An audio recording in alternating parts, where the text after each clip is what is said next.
Hi, I'm Neil Druckmann, and I was the director and co-writer. Hi, my name is Hallie Gross, and I was the co-writer and narrative lead. I'm Ashley Johnson, and I play Ellie. Hi, I'm Troy Baker, and I played Joel. This whole scene came about because we were trying to figure out how do we recap the previous game just enough for people that haven't played it, or might have been so many years they don't even remember it. So we thought, oh, Joel could confess to Tommy. And this was, I don't know why I dug my heels in, and I was like, I do not agree with this. And I had such a problem with it because I felt like this was a secret that Joel was going to take to his grave, and he would just bear this sin. And it wasn't until we were on set, and I'm sitting across from Jeffrey, and I'm watching him just listen to Joel. And every take, we went deeper and got better, and more truth came out. It's really small, but you're right, it's really powerful and intimate of this exchange between these brothers, of just how far they've come since he's rejoined Jackson. Yeah. It's become one of my favorite scenes. The meticulousness of this task of fixing up a guitar. And I remember you saying specifically is like, you're really trying to get the grime out. And to me, how that mapped to what he's trying to do in this scene with this conversation is I'm just trying to get every last bit of dirt out. In the original game, we didn't cut to a close-up of Joel and seeing like what was his emotional state coming into that operating room. That look from Tommy. O que é que fizeste? I love this right here. I saved her. And we wanted some darkness around that statement of like, the implication is I did whatever I needed to do to get her out of there. And the justification, that comes from that. That is the central question, right? And I think that opening the game on that line is so important because Joel really does believe he saved her. And that's the question for Ellie throughout the game of, did he? I remember just so much work we did on this soundscape right here of just leaving you with that kind of uncomfortable feeling of it was a good thing, but there was definitely a lot of darkness around it. It's a great scene for Tommy as well. And now he has to carry the weight of this thing that his brother did. Right now he's not feeling great about it.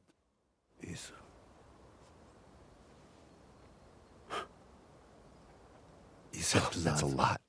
He's also a family guy, so on some level he gets it.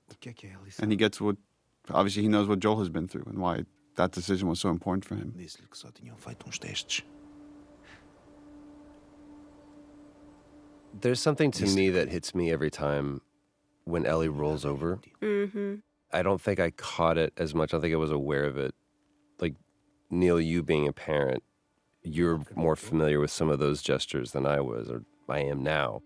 Traveler will do this, where he will, when I put him to bed or whatever, and he's ready to go to sleep, or he needs to be alone with his own thoughts, he'll do that turn. And it never really hit me that that's what Ellie is doing, is just, okay, I'm done talking about this now. I just kind of want to be private in my own thoughts. Which is also an interesting juxtaposition that's happening here, is we're getting to see the moment he was lying to her while he's confessing the truth to his brother. And the differences in those two relationships now. And it's, despite how much they've been through and how much Ellie has become an equal of sorts, he still sees her as his child, and if he has to lie to her to protect her, he will. It was important to get this final handoff of playing as Joel one last time as this beautiful sunset ride towards Jackson before we fully kind of hand off the baton to Ellie. We worked so hard on these transitions to go from cutscene to gameplay.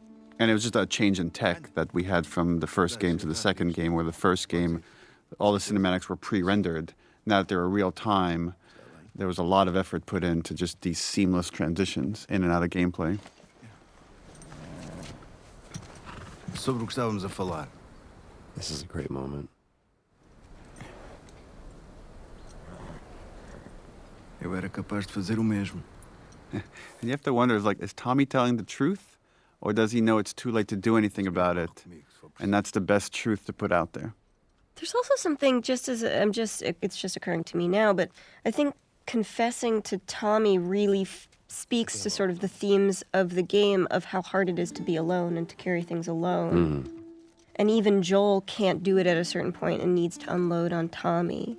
And so what it is for Ellie to isolate further and further and further and carry her secrets alone more and more and more.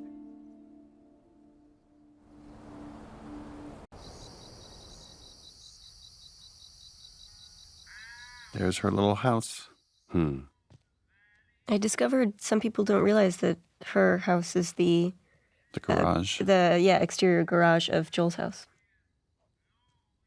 Look, she's drawing a deer. Oh, and you're hearing Sean James' song, which was the song we did for the teaser trailer. Ellie? Shout out to the environment team that had to build several different versions of this room, as Ellie has lived in it for longer and longer and got more and more of her items from the old world that she's obsessed with. Lava lamp.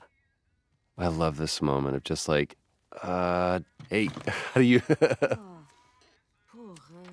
Do you both remember when we did this scene live on stage, just for an audience of 100, 200 people? I forget exactly. Like Jeff Keighley set up this one night live, and I wrote the scene just for that. But in the back of my mind, I knew already this would be the opening for the second game. Oh, yeah. And that was... Some of that was streamed except for this scene. That was just for the audience. We did not stream the scene. There was this... I remember we got it, and then, as often happens, there's a team of people that kind of come up to you, and after you go, cut, best that one. That's a take we can go with. And people just kind of clouded around you, and there was a conversation that was happening. We were trying to figure out what it was, and I saw you do your, everything's okay, it's fine. And then afterwards, you tell me this story that in Uncharted 3, the ship capsizing was one of the most resource-draining, almost game-breaking things that you guys had, one of the most ambitious set pieces you'd ever done.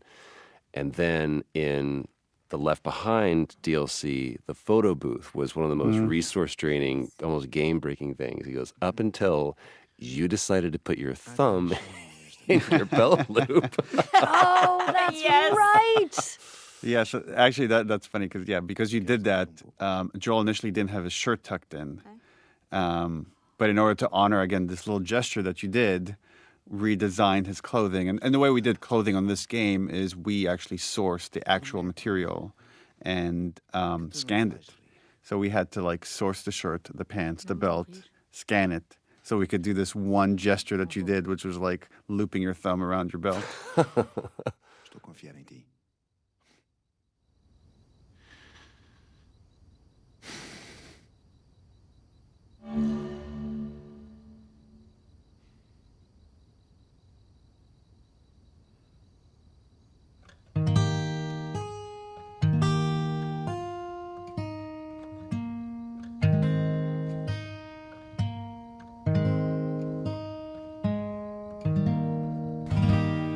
From a writing standpoint, this was a tricky scene because we have to reestablish these characters and their relationship, but also show there's something hanging over them. That there's, we had to honor the ending of the first game, that moment of okay, of lie, that again, Ellie knows something is off, but she doesn't quite know how to deal with it or how to move past it. Right, so this scene has you see at the beginning, she's trying to get rid of him, and then he wins her over by playing the song, and she softens by the end of it. And it's interesting, they talk about you promised you would teach me how to play the guitar, and they're talking about promises and oaths and the idea of keeping your promises. And we know this lie is hanging over them. I love this opportunity this song gives Ellie to watch him. Yeah. Without confrontation. And again, there's so much beautiful acting that you're doing here, Ashley. I know these compliments are making you uncomfortable, but it's look how much she's processing. Yeah. You could see it. You could feel it. And again, talking about when characters make eye contact versus not is only when he finishes that he finally allows himself to look up. Barely. Barely right there. It's a very intimate thing. Yeah. I don't think I've ever been more nervous than I was in that scene playing that song. Were you more or less nervous when you did it live? For some reason, playing music live to me feels a little bit more at home. But also, I don't know if I fully understood what that song meant to you, Neil. And knowing what it was going to mean now to other people once they played the game. And now there was context to it. Now there was story. They care about each other so much. The lighting. Lighting is so gorgeous here. And this was the same pun we had when you both did it live. Já te lembraste da piada?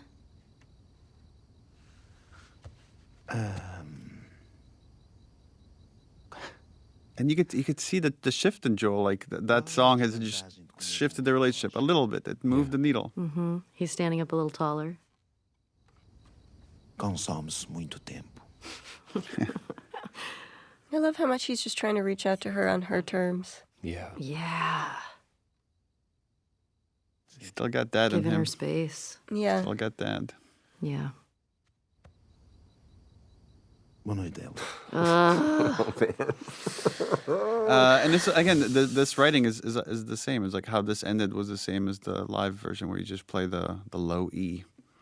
Well, I guess with the capo it would be an E, but boom, and just let this ominous note linger.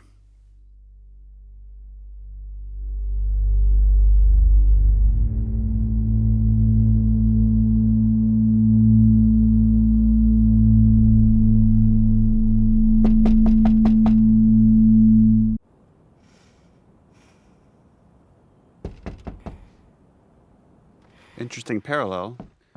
In Last of Us Part 1, Joel wakes up after the multi-year jump Was that to a knock at the door. was that an accident? No, that was by design. Desculpa, deixei-me dormir. Dá-me só Yeah, initially we had the whole dance and the kiss in the beginning. And then once we moved it to the end, we had to kind of, through exposition and dialogue, hint at what happened. Foi só a Dina a ser a Dina. Não It's just Dina being Dina.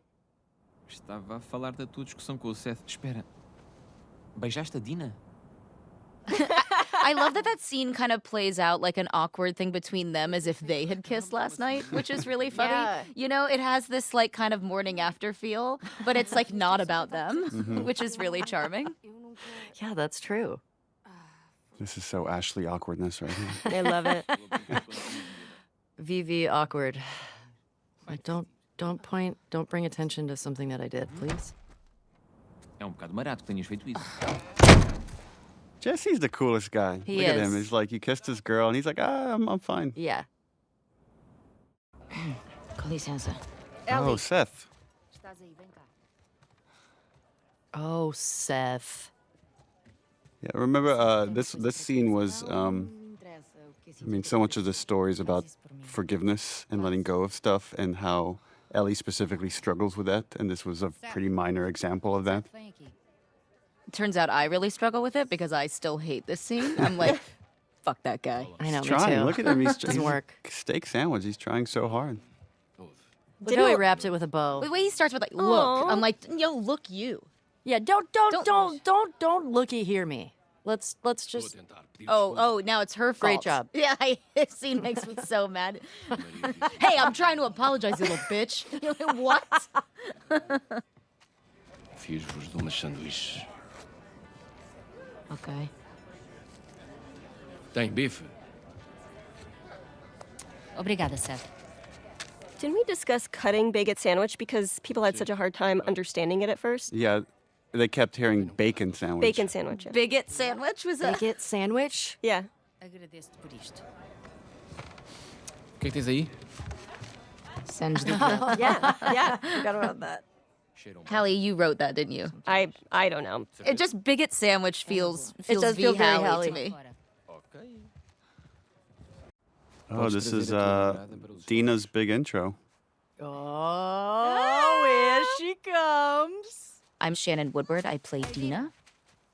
I had a really hard time hiding behind nothing here. Well, that's the thing that's so hard about sometimes acting in these things is that like the kids weren't there, and then we like Yeah. later captured kids and kind of constructed all the pieces. This is a me lean. I love to lean. I actually really love this scene. I love the one-liners that you guys kind of riffed on when we were doing the combat stuff for the snowball fight. Oh my God. I still die laughing when I hear you guys insulting children. And I think that was really, a lot of that was just my instinct. Yeah. Your parents don't love you. Yeah, and then I think eat snow, you Eat little snow. No, I think you little shits. Yeah. Because I think you were like eat snow, and then I said eat snow, you little shit. I think God, it's like I love name calling children. Interesting parallel is Ellie doesn't want to do any of this until she gets hit with a snowball, and then it's like, let's make these motherfuckers pay, which is again is a really lighthearted moment of what this whole story's about. All of the horse acting was always very funny to me because how that works is you have somebody holding on to a rope and you're just kind of Pulling it along. pulling them around. And it would always make me laugh. Fun fact, the guy in the stable there is Yuri, who plays Spider-Man in the Spider-Man Insomniac game. That's Yuri? And this was another big scene. Anytime we have a big scene like this, we can only have so many actors in the volume, so this is captured in pieces. And I remember like Troy played one of like the people kind of like, and they were improvising, talking crap in the background. Yeah, and it's not there anymore. There was a bit where he said something kind of goading to me, and it's not there anymore. But then every take we did, I'd call him a new name that I thought was like embarrassing. I'd be like, "Listen, Chad." Wait, I actually didn't know there's only a certain amount of people you can have on the volume? Yeah, just because we start losing data after a while, so to track all the little balls and stuff. Like there's like this, it gets fuzzy. Like above 8, I think it's just like it's more expensive, and you're more likely to be error prone, so it needs more cleanup. Yeah.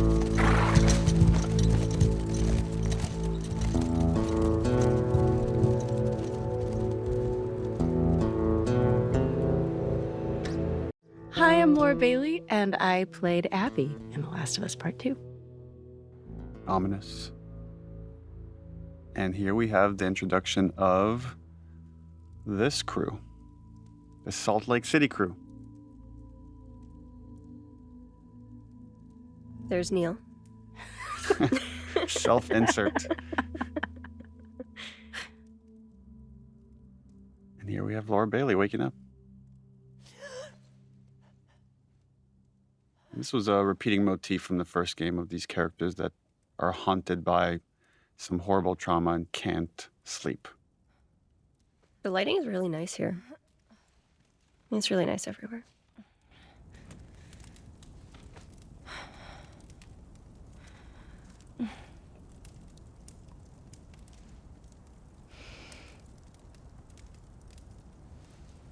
We debated quite a bit of like how much do we want to reveal for this character when you're about to play as her, versus how much we want to hold off for like the second half of the game when you get to see more of her.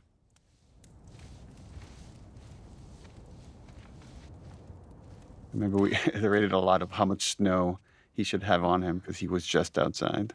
A lot. This is one of the audition scenes, I think. Oh, yeah. Oh, that's right. It's important to know that we did not want to cast you in this role. I've heard tell that you did not. Just because you're in so many things and you're so iconic. But you were the best. And once we saw your audition, there was no turning back. What are you going to do, you know? You painted us into a corner, Laura Bailey. You're welcome. This is the first real big choice this character makes, Abby, of do we turn back or does she choose justice? She's going to end up choosing justice, just like Ellie does later many times. Choosing obsession. You know? Sim. It's also important to note that, when you're acting in this, there's nothing there. You're in this blank white volume, and we're like, okay, it's snowing. You got to act like you're freezing. There's a town in the distance. It's, so weird though. Like, I never, when I try to remember a scene or remember performing that moment, I never think of it in terms of oh, right, we were in this gray volume. I always had this visual of every set that was actually supposed to be there. And I think of it in those terms. But I think that's a unique skill that only some actors have. Really? And other actors without the set, without the costume, they can't get into it. They can't lose themselves the way you and Troy and Ashley do. When I did this audition, Troy was reading opposite me because he was doing all of the Abby auditions. That's right. He forgot all of the lines in this particular scene. And we were just making stuff up. I remember thinking that went really well. These scenes can be very tricky to write, but they're also a lot of fun where you're just given hints of this relationship. And obviously there's some kind of triangle here between Abby, Owen, and Mel. And Abby does a very poor job of hiding her feelings.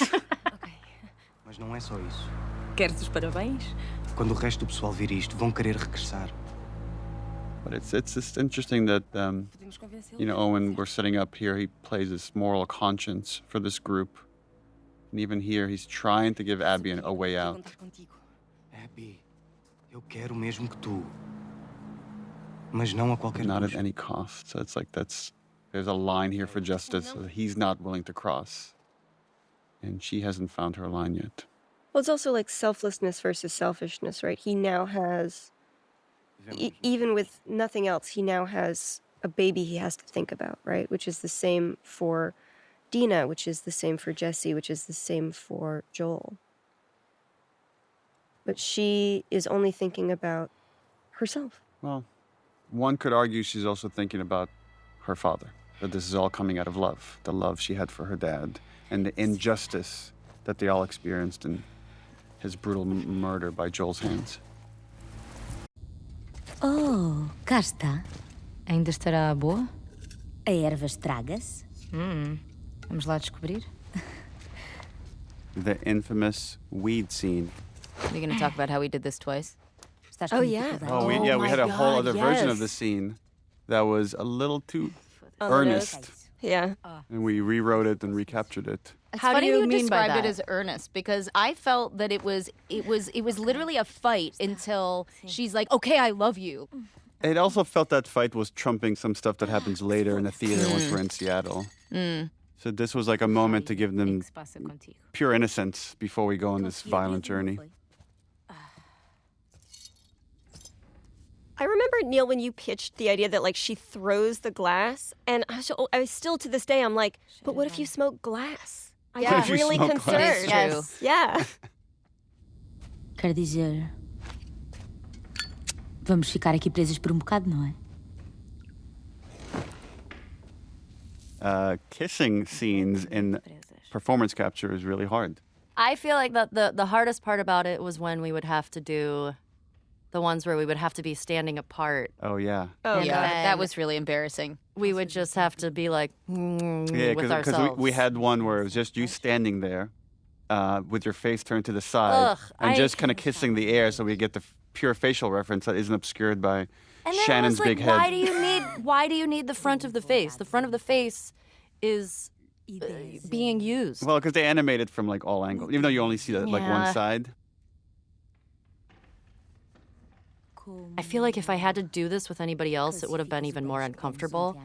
But because Shannon and I got so close, it was helpful to sort of, when we had to do those awkward sort of kissing moments and we weren't actually being able to connect with each other physically and feeling awkward and weird, we would still be holding on to each other.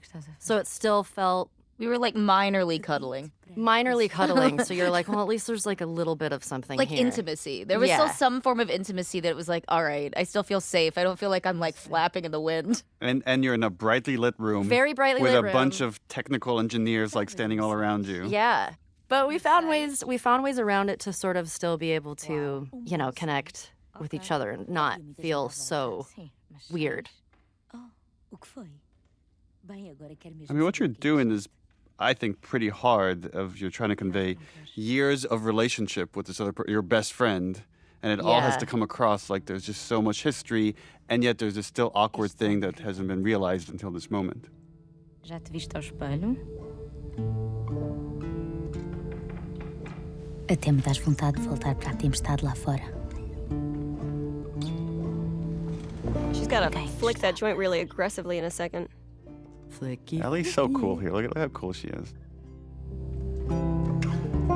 É bom que este seja melhor do que 6.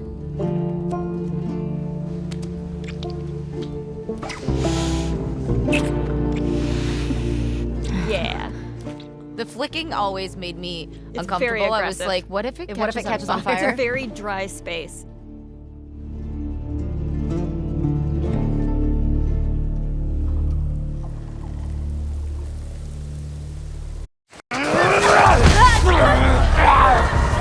The one guy that saves her life is the one guy she wants to kill.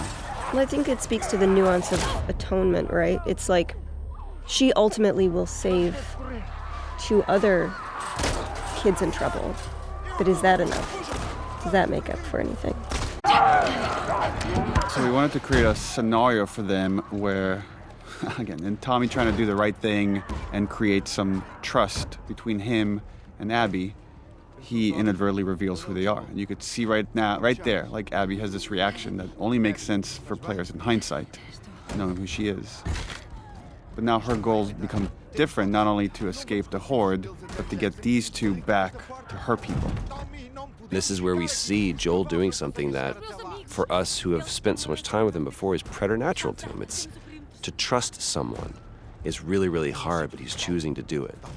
And the problem with choosing to trust people is you always, every time, open yourself to getting hurt. That's just such a Laura look. Yeah. Oh, I love it. It's like, boy, this is a bit of a pickle.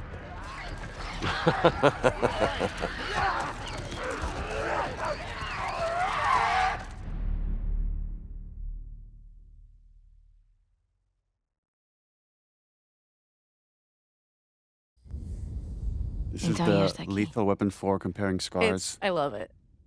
Quando tinha 12 anos, Look at those arms. encontrei secreto Really jacked. Oh, no. Dina's hot. e tentei subir para aquilo. So's Ellie.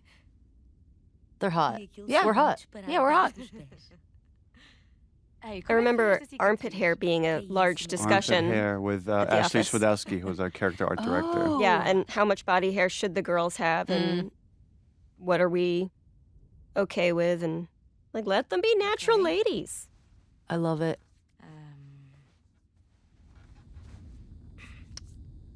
A queimadura. Fiz a mim mesma. Porquê? It's on the tip of her tongue right there. That's a hard thing to say to somebody. Like, oh, I'm the only person that doesn't really get affected by this thing that's completely ruined the world.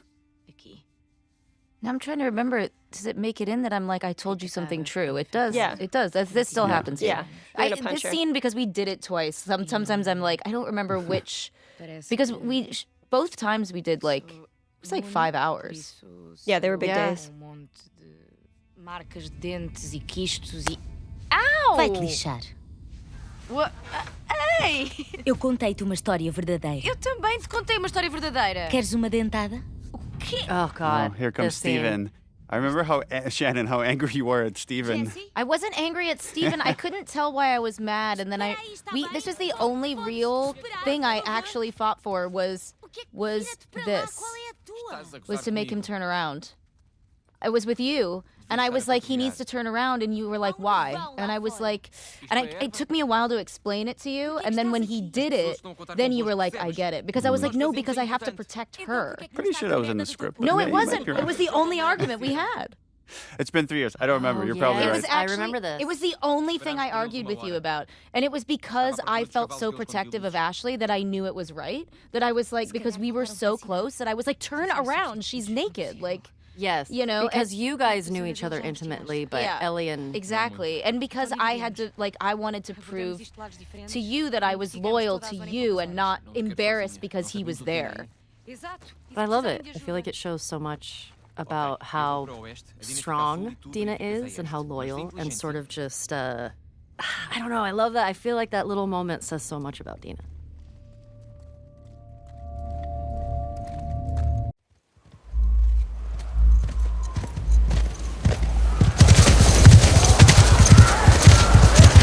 We really wanted to show or build trust between Joel and Tommy and this group to show that without their help, they might have died, meaning Tommy and Joel would have died without this group.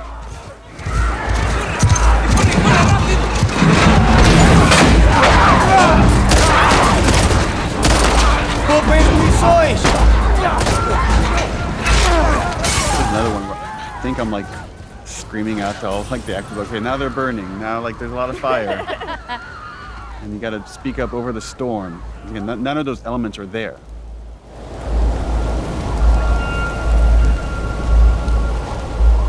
Vamos entrar! And right now, only Abby knows what's about to go down. Everybody else thinks like, oh, we just found friendly people that helped us along.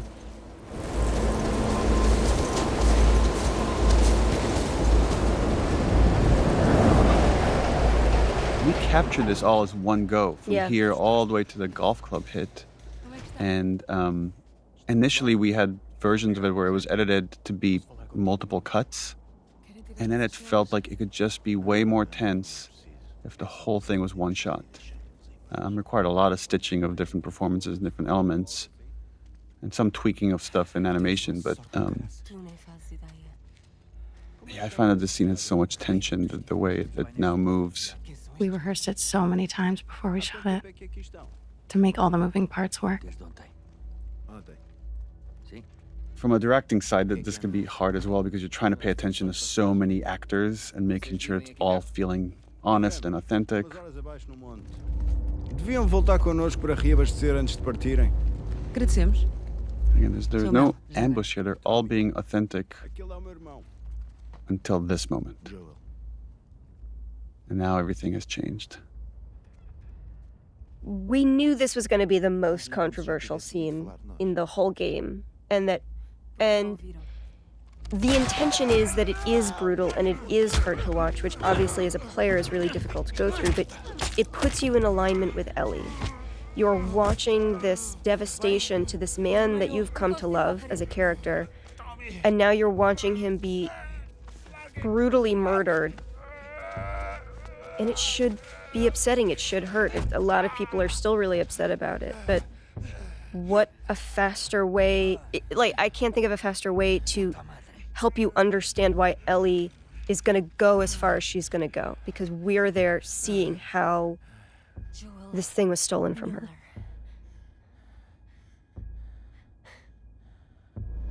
Yeah, this interplay of like, you want him to suffer, and he's not giving you the satisfaction of like, I don't care who you are, do your worst. Mm-hmm. And you try. Yeah. You try to do your worst. Joel's not a man who begs. This is a conversation I had with Troy about how prepared he was. He's lived for 20 years, 25 years at this point, of like just always accepting that this day might come. Something like this will happen because it always happens in this world. Yeah, it's irrelevant to him who they are or why they're doing this, because there are so many people who could want to do this to him, given the life he's led. I just remember shooting it and being like, this moment you've worked towards for so long and wanting it to feel right and wanting it to feel good. And it happens and you just feel fucking empty. Mm. Mm-hmm.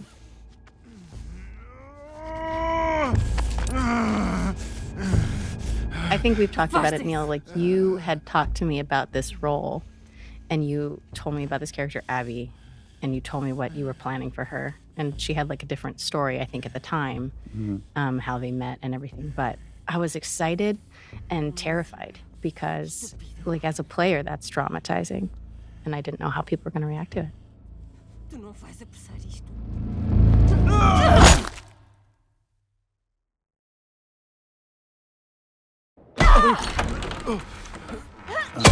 Yeah, we had versions of this sequence where Ellie came in after the fact, and it just felt we needed her to see it to really set up this journey. Yeah, this was rough. This was a rough day on set because I knew we were losing a character that we all love very deeply. You know, even the imaginary circumstances of that are just hard. It's also our, you know, all of our friendship, my friendship with Troy. So just seeing that and... What I remember more than anything is, we're going through the mechanics of it, and we're stupid suits on a sound stage. And there's all of these machinations and things that are keeping it goofy. But the one thing that cuts through the din of all that is when I look over at Ashley. Because being the great actor that you are, all of those things go away, and all you see is the moment that we're trying to create and the reality of what this scene is for you personally. And everything that I'm feeling, everything that I'm thinking is gone because I'm just watching. And I don't know if I'll ever be able to watch that scene without it bringing me to that place, ever. But the thing that has been proven to me is because of the way that I feel, because it's so hard, it is absolutely the most honest, perfect version of this story. There's no other version of this story. There just isn't. And for this version of the scene, it was important that we were in Ellie's head, that you don't get to hear this conversation that's happening around her. But this was just about the ringing of the ears of pure hatred and anger that she's experiencing right now.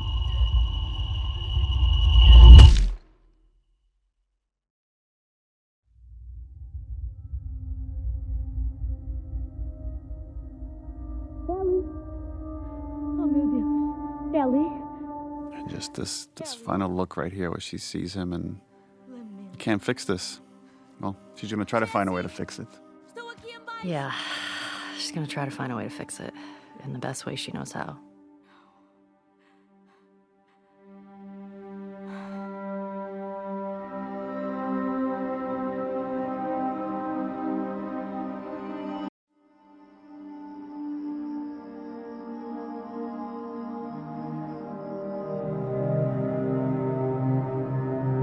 I love this scene with you and Jeffrey.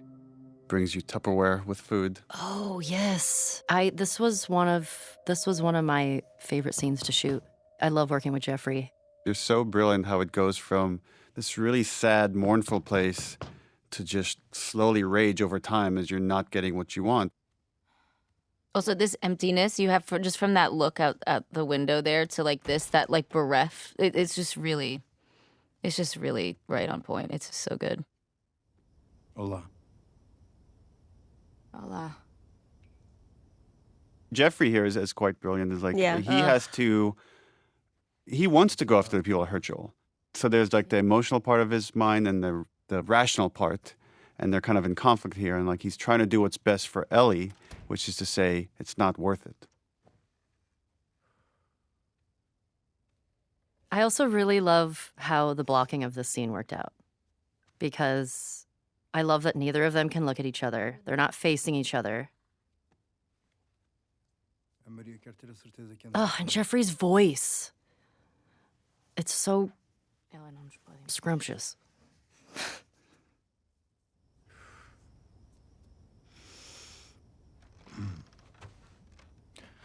Para termos o pessoal de que precisamos, para fazer isto como deve ser, deixaríamos Jackson vulnerável. I love it. It's like the one time you look at him is to make him feel shame. Like, are you really saying this to me? The only time that there's confidence there with her is when there's anger present. E se formos atacados outra vez? Isso és tu a falar ou é ela? É bom argumento. Se tivesse sido de nós, o Joel já estava a meio caminho de Seattle. Which is true. Well, we had actually lines here where he counters that, and he says Joel never went after the people that killed his daughter. Like, because we really wanted to flesh out the point that, like, Joel is more pragmatic with his violence, where Ellie comes from a much more emotional place with it. Why didn't you guys keep that in? It just felt like we're just It's too on the nose? too much exposition about the previous game. I wanted more to stay in this moment. Like there's other ways to talk about what Joel did in other spots, and really wanted to focus about this, the logistics of going after the people, going after Abby.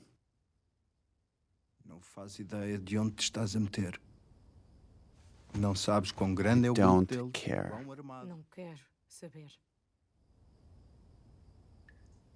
Não me vais convencer a desistir.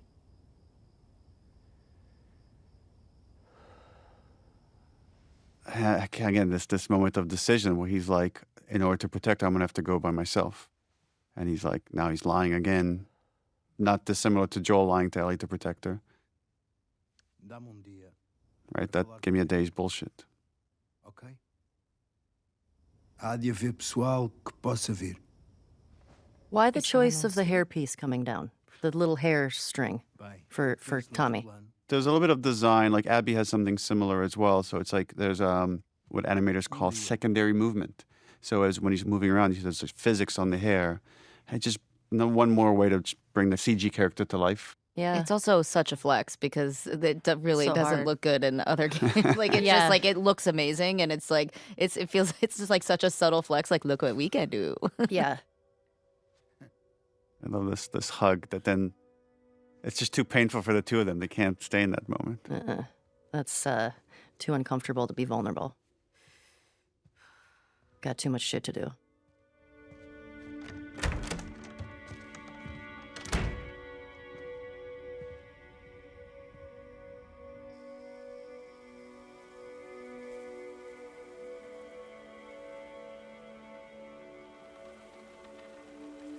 There's something about, when it doesn't feel real until you're at his grave. Like there's a part of you, maybe because you play you play video games, you watch a lot of popular movies, you keep thinking he's going to come back somehow. And then it's like, no, there's his name on that gravestone. And then the famous Gustavo All Gone, another version of that theme. It was hard. It was hard. Joel is a character that I love. And I wasn't ready to let him go. So seeing that, even experiencing that of seeing, oh, we're doing a scene where we're at the gravestone is very final.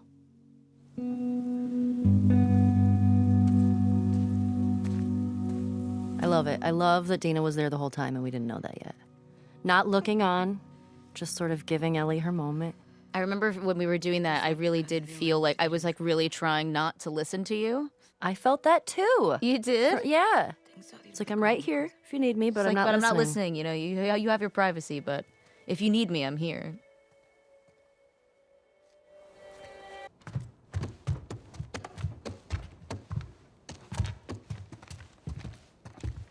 This is Ashley Scott as Maria realizing what Tommy has done. Maria, estou a ir para Seattle. Gostava de esquecer isto, mas não consigo. Tenho de trazer esta gente à justiça. A Ellie vai tentar ir atrás de mim, mas impede-a. Tira-lhe as armas, prende os cavalos. Podes prendê-la também. Dá-me algum tempo para eu acabar com isto.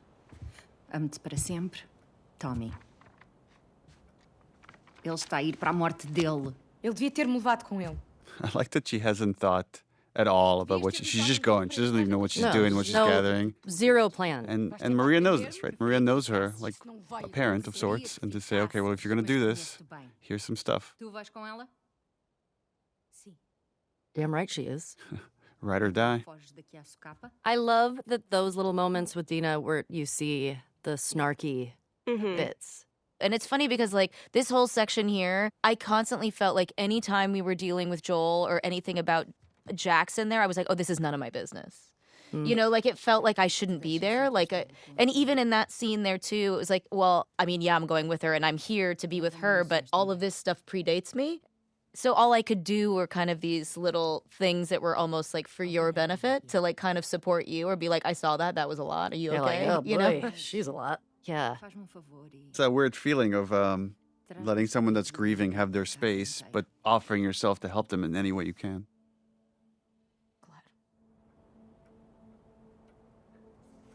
Pronto, então. Vai andando. Está a ficar escuro.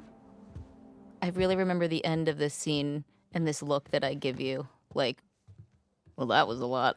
I think, yeah, here it is right here. Yeah, there it is. I was like, like, oof, this is like a lot. Today is Also, a lot. that could have gone way worse. Yeah, and here it's still there. I'm like, all right. This shot gonna right go. here with the light coming through Ellie's ear is just so gorgeous.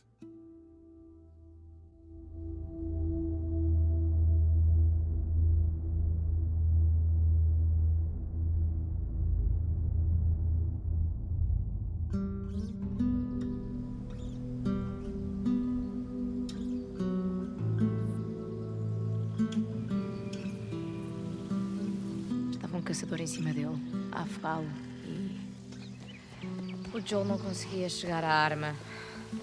Porra! Tiveste medo? Bem, nem sequer pensei.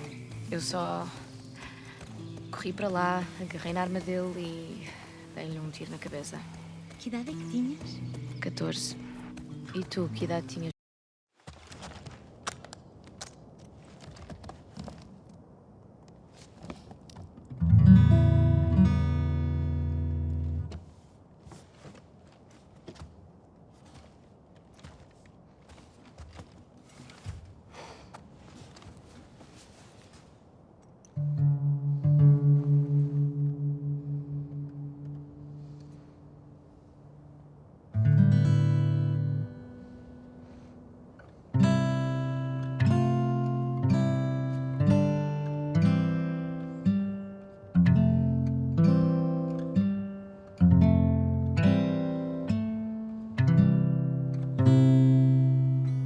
Hey, Hallie, do you want to talk about how we managed to get the rights sure. to this beautiful song? Sure. We were looking for a song, and my bestie is a spectacular woman named Lauren Savoy, whose husband is Paul Wakhtar Savoy, who is a member of the band Aha.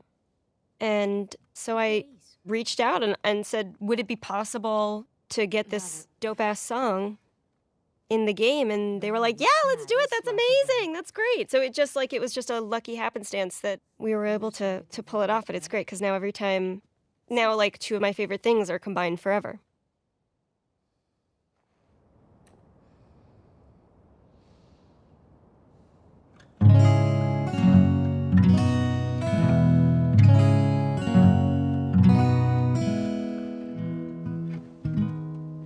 It's also cool how these things are such collaborations where that's obviously Ashley singing, but that's Ashley's friend Chris playing guitar, and we mocapped his hands and then transposed that onto Ellie's body. I loved this game mechanic. So fun. This is my favorite missable moment in the whole game. The fact that this is optional, I think, remember how much we talked about the fact, because like so many people love this, and we're like, and then there were people on the team that argue that you should not be able to miss this, but it makes it more special knowing that you might have missed it. You gotta earn me staring at you for several minutes.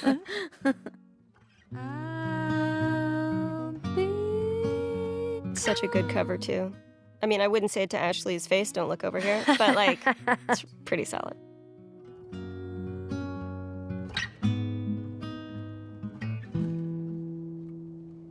Needless to say, I'm odds and ends. When I see Dina's looks over here, my interpretation is that she's remembered all the times that she was falling in love for Ellie in the past when she was with Jesse. Because right, they're talking about this has happened before, and she played this song. And the other character moment that's interesting here is like the song she originally play here when she picks up the guitar is Future Days, is what Joel teaches her. And as soon as Dina walks through the door, she stops playing that song because she doesn't want to talk about that. This is actually, I think, canonically the first time you will have seen Ellie successfully play guitar since the opening scene where Joel says he's going to teach her. Yeah. So this is the first moment that we realize like that he really did teach her. So it also represents not just like her relationship with Dina, but Oh, you're right. It's every time she's picking up a guitar, there's a connection to Joel every single time. And we were like, when we were making this, we kept talking about what are different ways we could remind you of Joel, because he's not there. Make him a ghost. But he's present. There were versions where we talked about having Ghost like Joel. We had Ghost Ghost Joel, Joel like early go talk on. to Ellie, and it just felt a little too campy for this story. Eu queria. Também eu. Bem, devíamos continuar. Yeah.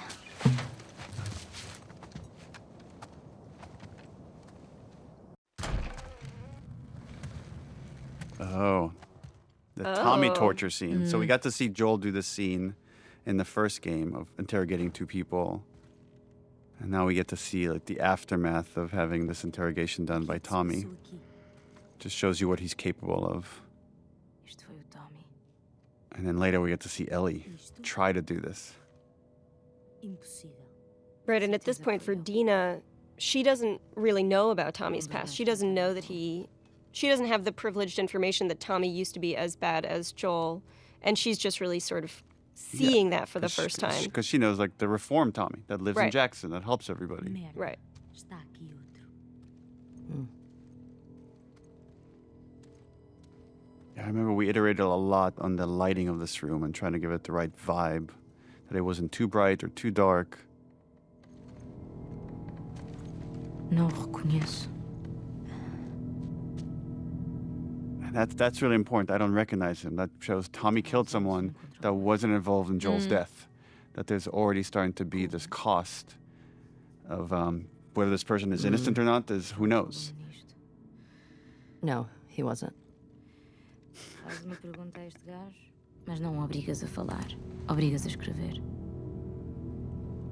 Depois perguntas This ao is the outro. worst board game ever. Estão a dizer a verdade. No, one of the things that really like rocks me about some of these scenes is also just how comfortable they are around death all the time. Yeah. It implies her understanding this kind of anger and grief as well, that like Ellie really is not okay and she's losing because other people are going through this Right. all the time.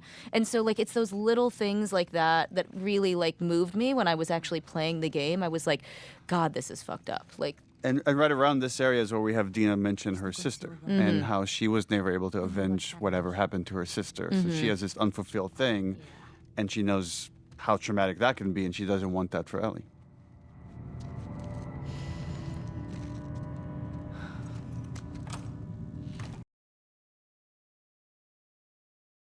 So this is the first contact with the people that killed Joel. He's great. Yeah. Chase Austin is great. And fun fact, Chase played young Sam Drake in Uncharted 4. Como é que nos encontraste? So ballsy. Com uma cicatriz de cobarde na cara. Que piada.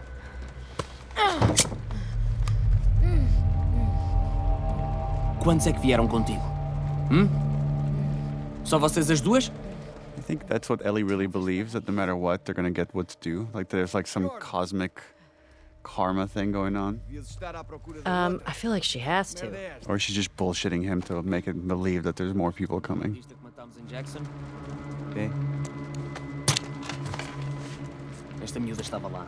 So that guy is being played by Ruben Langdon, who played James in part 1. His face, though, is the scan of Mike Hatfield, our lead foreground artist. Matar os intrusos todos. Uou, tem lá calma, isso não faz sentido Uma nenhum. ordem direta, meu. Não, vamos falar com ela e descobrir o que é que ela Cagar sabe. para o que ela sabe. Tu não viste o que ela fez aos outros. Tu não fazes Deep ideia in de the quantas background, pessoas podem Dina. estar com ela. Isto pode ser uma emboscada, Quantas Mike. pessoas estão com ela, vamos encontrá-las e matá-las. Podes pensar por ti próprio por um segundo. Jorge, seja, não, podes- sai, mas é da Meu, frente.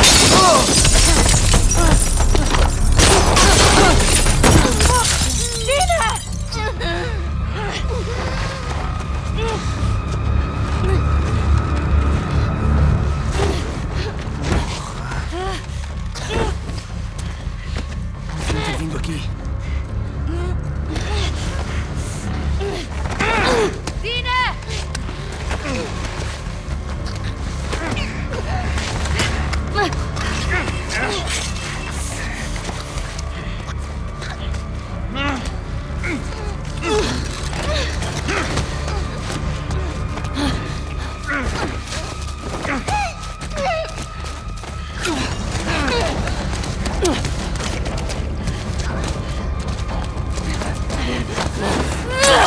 This is the first time Dina realizes that she's like really not okay. She's like, what the fuck? Yeah. Yeah, which I love because It's the hints of the obsession. Of Yeah. like she's losing herself to this chase instead of what's actually happening right now. And really, really to their detriment. And it was important when we were writing this scene to have the death be relatively quick. And then you can't even linger and think about it. And again, this just kind of push forward of like, maybe the next one will be more satisfying. Or maybe the one after that will be more satisfying. Não sei, foda-se. Vá lá. Foda-se, Ellie.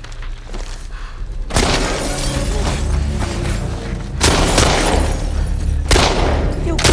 Vai à volta. The first kind of like draft we have of all Seattle is Sucker Punch Games made infamous Second Yes. Son, which takes place in Seattle. So they gave us a 3D model of all of Seattle as a Wow. starting point. And then we just spend a lot of time just like mapping out the entire story and where like Ellie and Abby go. So we have this very intricate map of all the location. And based off of that, we said, okay, now we need a map that they could point to in the cinematic to get us to the TV station as the next location. I remember one of my first meetings, or one of my early meetings at Naughty Dog was with M, and who's a lead designer at Naughty Dog, and she had spent a lot of time figuring out how Seattle would be flooded in the future. So a lot of the actual flooding you see is semi-accurate to how it would happen if there was that much water happening. M was the one that pitched Seattle initially. Oh, really? Because she felt that it had the most kind of unique locations that we could move through and had a lot of verticality within the city. Buscar a Lea.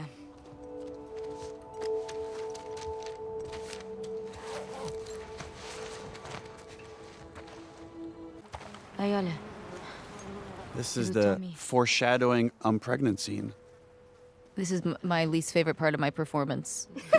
I'm not kidding. Nauseous performance. It really, every time I see it, I'm just like, that's not good. is that your Achilles heel? Oh, there's a lot. Hiding behind walls and, yeah, that, no. You could hear No. the puke splashing on the I ground. did hear that. They helped me there. And that, again, it's another one of those things where like the audio department let me listen to like several versions of puke hitting the ground and picking one. Ew. I always feel like whenever I have to act like I'm throwing up, I always start dry heaving. Because once you get that, then you're like, Like a cat with a fur ball. yeah. Here's my big moment. This is your big performance. Here she is. Do you say that because that body's much taller than Hallie? Everything is. Those people listening, Hallie's a tiny, tiny, tiny little person. I'm Such really portable. tinies. Yeah, these that's the scenes best these part. scenes are really hard to write, because again, we're trying to make it a character moment, but give you enough information to go forward in the clue chain towards finding who you need. And giving you, new information so it doesn't feel repetitive, right? We're opening up the world progressively with each sort of expository beat as well.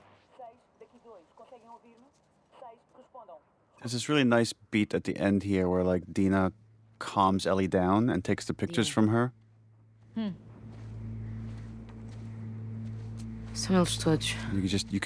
It's really nuanced here what you're doing, Ashley, but there's just this like anger that's starting to bubble up as you look at this stuff and like, look at their fucking smiles. Coisas de merda. There it is.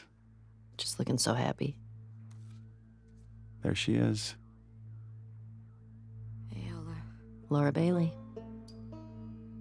Foi ela que o matou. And that's the Last of Us 2 theme, which is like a reverse version of the Last of Us 1 theme that Gustavo created for this. Hey there, Tiger. Yeah. Okay, You can see Tiger. it, how you, it's, yeah. Unidade de apoio Índia a caminho da estação de televisão. Repito, unidade de apoio Índia a caminho. Yeah, é melhor irmos Was embora. that you, Hallie? That voice? I was just wondering that myself. I'm Because like, it that is you kinda later. I think that sounds- might have been Sounds you. like- yeah. Oh, this is Yeah, this the is the mask scene. break. I remember just fighting. I was like, I just have to make sure her hands never touch the mask. I remember talking to you about this, Neil. Like you were like, it's like she's committing suicide in front of you. Is like what it is. Oh, like, yeah. 'Cause you as know. far as you know, she is. Yeah, and so that's where that reaction came from. Was he was like, she's killing herself in front of you, is what it looks like to you. And there it is, the I'm immune, I'm pregnant scene. Aqui. Consegues?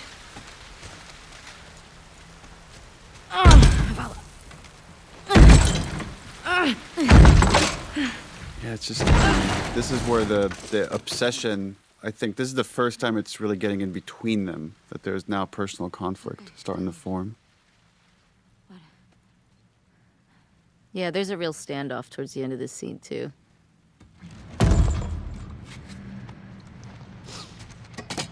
Hallie, do you remember, this was your first week at Naughty Dog, and we had an outline. Some of the major beats were there, and you had the idea of, like, what if we made Dina pregnant? Yeah, because we were, I think it was on my first day, and the problem we were trying to solve was we want these two girls to go to Seattle together. We want to have Ellie to have this conduit to talk about her feelings and maybe this thing to pull her back. But how do we how can we narratively hold Dina back so that Ellie can do a bunch of these missions alone? Because so much of this is about the singularity of the obsession and the loneliness of that and how hard it is to be alone in this world. And I just threw it out there. Let's knock her up. What's interesting, too, with, if you think about the first game, over the course of the journey with Joel and Ellie, is they slowly open up more to each other and reveal more of their secrets. And these characters are kind of doing the same thing. They're both holding back on secrets. So even though it's a very angry scene, they're revealing everything to each other. You were telling the truth. Yeah, bitch. I'll just speak the subtext for all these scenes. Please do.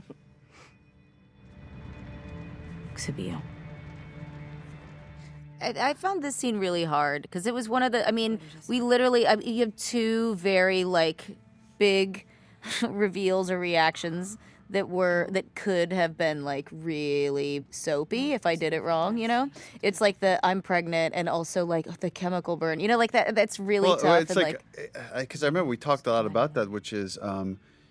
You just thought your friend was going to die in front of you. You thought you might have to shoot them in front of you. Yeah, it really opens with her being So you have this like, I'm gonna be moment of alone, like sadness, relief, and also, by the way, I'm pregnant. A lot of the times when Ellie's in severe conflict, she like, one of the things that I find very relatable is like suddenly she loses eye contact. Like it just goes inward. Everything just goes into this inward rage that is so nuanced, and I don't know how you could really pull this off in a game a decade ago, maybe, because there's so much beautiful facial that you do that they're able to capture. Yeah, I feel like I talk about this all the time. Like this game, I don't think would have had the impact or any of that without. I mean, there's so many people that make up the performance that you end up seeing and playing, and I feel like you can give it your all, but if you don't have the right people that are sitting there for, I don't know how, I mean, years and years. It's sculptors. Yeah. It's animators. It's lighting artists. Even if you don't get the right lighting, the performance doesn't come through. Right. And all that stuff just takes a lot of effort and iteration, like so much iteration to get it right, and to try to, that moment we felt on the stage, to draw it out in a CG character is a lot of work. So much work to really nail the anxious avoidant attachment style. It's gorgeous. It's like we all understand, you know? The way she handled it, it's like almost like a religious artifact or something. That there's like, it's like a medium. It's like a connection to Joel. Yeah. Well, it is, right? Because we tie it to every flashback. Yeah. Yeah, I love that the attachment to Joel is through music.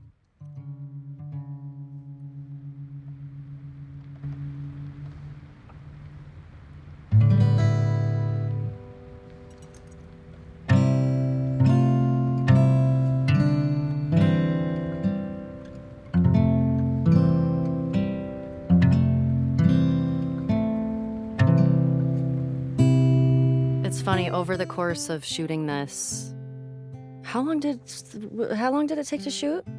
Just Like 3 years? Yeah, 3 years. Well, actually, we shot the trailer where you play guitar before we even made Uncharted 4. because we had started working on this game, and then the game went on pause for 2 years before we picked it back up.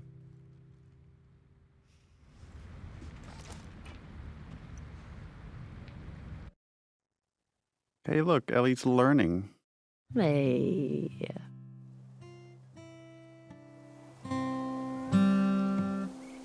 One of the things I really appreciate about your performance, Ashley, is how you're able to so seamlessly jump between these different ages and different levels of innocence that this character has. Thanks. I also now watch this, I'm like, that guitar is so expensive. Why are you just leaving it right there? Leaving it out there? Oh, merda. We wanted to show how did Ellie learn how to swim? Because that was such a big plot point in the first game. Yep. It's just nice to see things were okay for a while between these two. I remember feeling, this is a good thing to be back into. Like we're jumping into summer. We're jumping into, like you said, when things were good.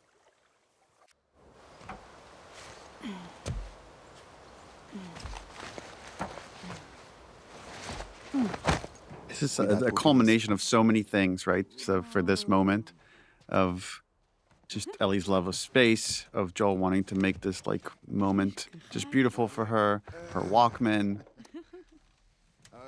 And this idea that Ellie sometimes has such a strong imagination and can go into her own head. Actually started with the comic book, the American Dreams comic book. So when she looked at the Raj's arcade, she was able to picture it with children running around. It's like the idea that she's so in love with the old world that she does whatever she can to kind of live in it. And that's where we got the idea to really go in her head and make you feel as if she's traveling to space.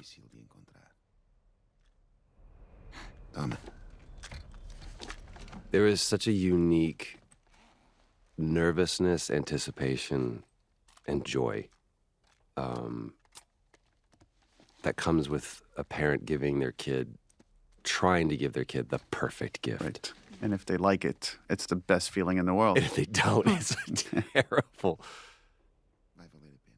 Close your eyes. And for people familiar with the first game, the DLC of Left Behind, there's a big parallel here for when Riley tells Ellie, close your eyes. Mm-hmm. And she makes her picture this arcade game. And it's like as if these two people just know Ellie so well of what would make the perfect gift for her. 15 seconds. Guidance is internal. 12, 11, 10, 9. Ignition sequence start. 5, 4. And again, our lighting team did such an awesome, because there's so much that needs to be conveyed here with just lighting. And so they're animating these lights and then changing the reflection on the glass. It's a lot of tech here, a lot of careful crafting to get this moment. I also love that we're just with Ellie in this moment, you know? It's like you just need Gustavo to do this little riff. Mm-hmm. That's it. And it takes it over the top. The scene is so beautiful but so sad to me. Just because I know what's coming. And just seeing Joel trying so hard to reconnect and regrow this relationship with Ellie again. You can see his guilt. You can feel at least shame. It's like, but yeah, I watch it and I think it's such a beautiful scene, but there's that level underneath it that's heartbreaking to me. It was really important for us to have these happy memories that are obviously mixed with some negative feelings she has about Joel and the choices that he's made. But ultimately, I believe the positive, the happy memories overwhelm the negative. Well, I think Ellie is so driven by her own shame and guilt, and you need to know why. And it's because there was something worth saving. There was a true loss here. And part of that is her own decision to emotionally protect herself by distancing herself from Joel. But it had a cost.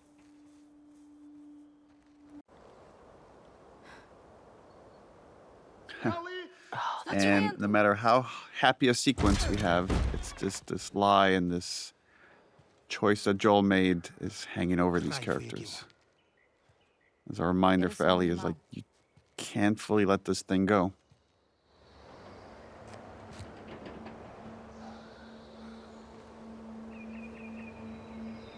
Awkward. Bem, vamos continuar. I really don't want to talk about this right now.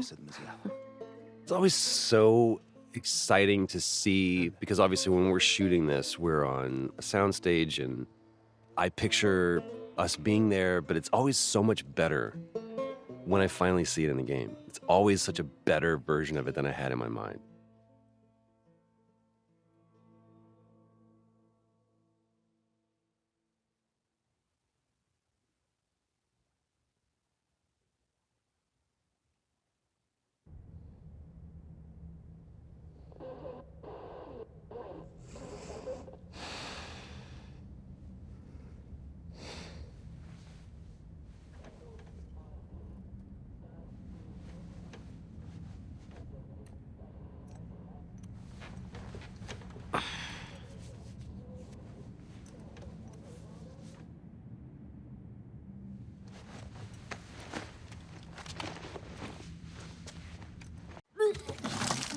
More puking. This is, you could really hear the puke splashing. This one I feel more comfortable with. Então, devo estar com mau aspecto. Me to be fixing some kind of computer and then puking in the middle. Really proves how much Ellie loves Dina, because going up to someone that just puked and getting close to them, that's a lot.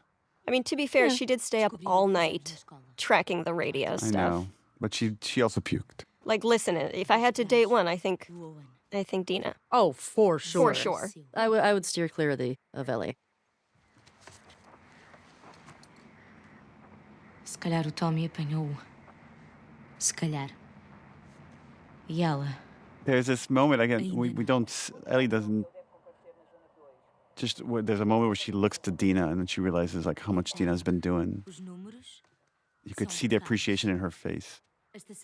I remember this because I felt so bad. Because the way you were just playing it, you were just so sick, but you were like, I feel like I need to pull my weight. Since I had called you a burden, and I felt like such a piece of shit. This move right here of, like, scooting in and this back rub thing is such an Ashley move. Well, it's also because we couldn't get too close because when we'd stick together, otherwise she would have held me. Yeah. A noite de ontem foi estúpida. Yeah. Comunicadas baixas na zona 14. Todas as unidades disponíveis comuniquem. Escuto. Daqui zona 3. Unidade rima por perto. Quantos cicatrizes são? Escuto. Negativo para os cicatrizes. Intruso solitário. Armado. Intruso solitário. And then this was, again, we wanted to leave Dina behind because we wanted this Ellie by herself, just these really lonely pursuits. And I felt like it was really hard to justify how we're going to pull it off, but I felt like this scene does a good job of, it shows Dina tries. Like, even if she feels like shit, she wants to be there to help Ellie. Ok.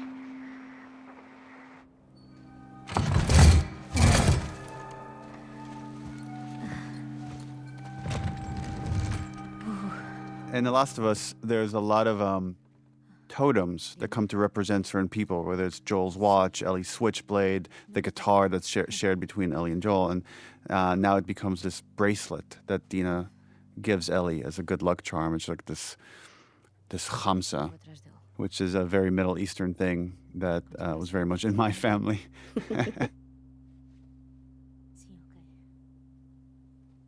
Yeah, I love that she gives it to her for... It will keep her safe. It's a khamsa and an evil eye within it.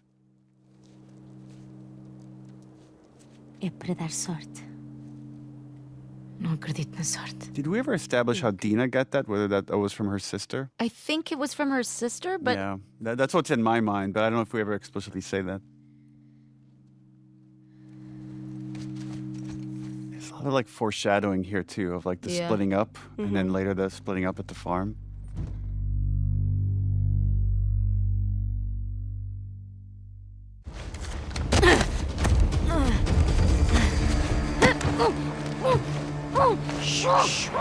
Oh, this is the scene that everybody hates us for. The great mislead.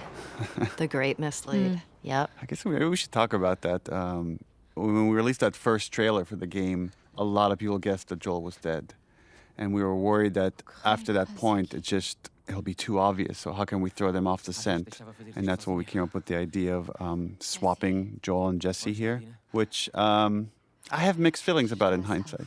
It got people excited about something that wasn't there. And, our motivation was in the right place of trying to protect the story, but didn't maybe think it through of how it might upset some people. I remember when that trailer came out, then everybody I knew assumed that then it meant I was going to die. Right. And which then we just leaned into with other trailers. Yeah. And everybody was like texting me being like, oh my God, you die. Like, and they were like, it's so embarrassing for you. I was like, what? Wait, I can't say anything. And I was just like, lol, LOL, haha. Meanwhile, I think when the trailer came out, we were in the studio that day. We were doing VO, and so we were like watching all the, and I was like, uh-oh. I also like that we get to establish, Jesse's in charge, but we never get to see why. Why is this guy so good at what he does? And now we get to see it and get to experience it in gameplay. Okay. ¿Estás pronta? Yeah.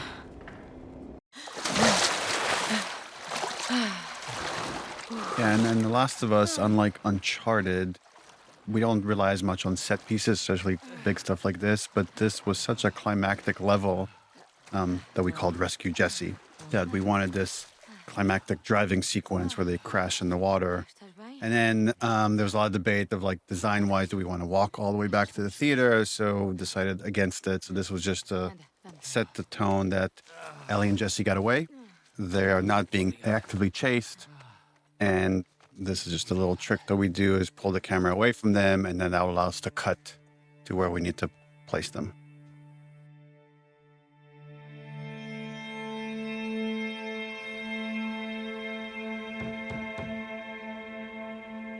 Also an interesting dynamic that we talked a lot about, this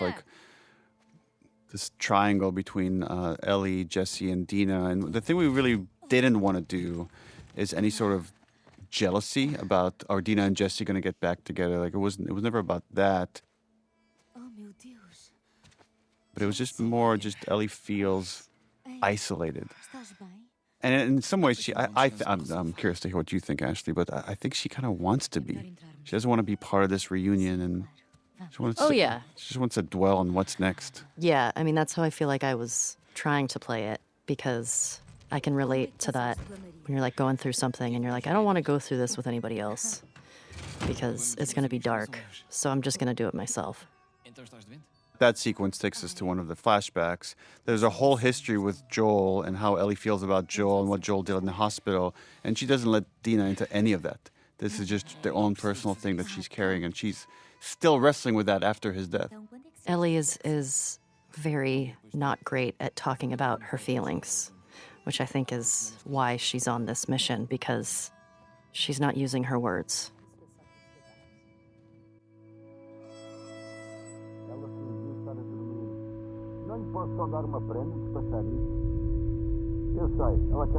That's very much a parallel to the first game where after the David sequence and Ellie's lost in thought, and then it's like Joel saying, Ellie. I think Ellie has like some OCD thing where she gets fixated on things and just shuts the world out. I love how funny Jeffrey is in this scene. Mm-hmm. He's such a yenta. Yeah. Vocês que estavam aos tiros, certo? Eram só uns nómadas. A Ellie pôde experimentar a minha mira. This was a fun scene. Então, gostaste? Sim, parece-me bem. The two adults don't really understand what's going on, which is Ellie is like this resentment or this curiosity, whatever it is about what Joel did is growing. And this thing that she thought she could let go, she can't. And they just attribute it to like, oh, teenager. She's being a teenager. Há aquela loja de música lá embaixo. Aposto que tem coisas de guitarra. Maybe you should just take him out for an ice cream. Maybe you guys should just hang out. I love how he did that lane, and I love the tapping of his foot under the table. Yeah, sure, Joel, whatever. He's so excited. He's like, I did my job.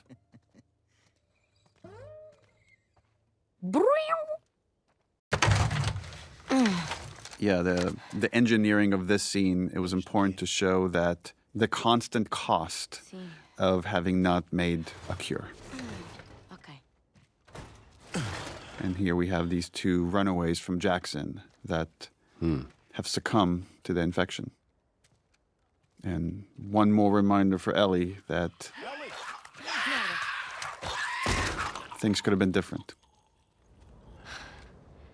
Obrigada. See. But she wouldn't be here. We're also ignoring one of my favorite exchanges in the whole game, which is realizing that Joel does not know that Ellie is gay at this point, which comes right before this. Oh my God, that's right. Where he just assumes there's something going on between her and Jesse, and she's Right. like, she's like, sure, for sure, totally. Yeah. It's like he sees her, but there's like a little bit of he can't quite fully see the full her. Jackson é sítio fantástico, mas já não conseguimos ouvir mais histórias de pessoas a sofrer nos outros sítios todos. These are some of the hardest scenes to do, where there's just a lot of exposition and making it seem natural, like as if she's reading this note for the first time and reacting to it. And again, you two did just such a fantastic job of I always feel like I'm just watching these characters.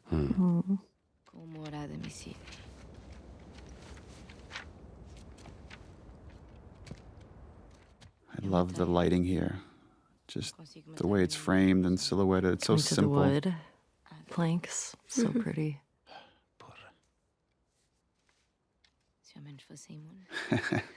That look, it's like she's trying to egg you on to start this conversation. Vamos buscar o Tommy e levar estes corpos de volta a Jackson. No. Let's talk about this right now. Depois de me tirares do hospital dos Pirilambos, disseste que havia dezenas de pessoas como eu. This is the moment he's been dreading, right? Being confronted head on again with this lie. Foi o que me disseram. Eu ainda não conheci mais ninguém imune. Tu já? Small details, like we had to do different versions of the tattoo. You could see she's got it outlined. It's not filled in yet at this stage. Acreditas? There's something about a child confronting their parent, this standing in their power, and how trepidatious, even though like she has the conviction of her argument, right? But just how it still is a thing to stand up to your parent and see me as an adult. What he's doing here is kind of fucked up, though, because he gaslights her. He's saying is like, you're bringing this up now next to these bodies, and he's making her feel shame for having just brought up this topic. Se calhar, se tivesse dado mais tempo, eles podiam ter descoberto alguma coisa. Não havia cura possível. That is what I've been telling myself.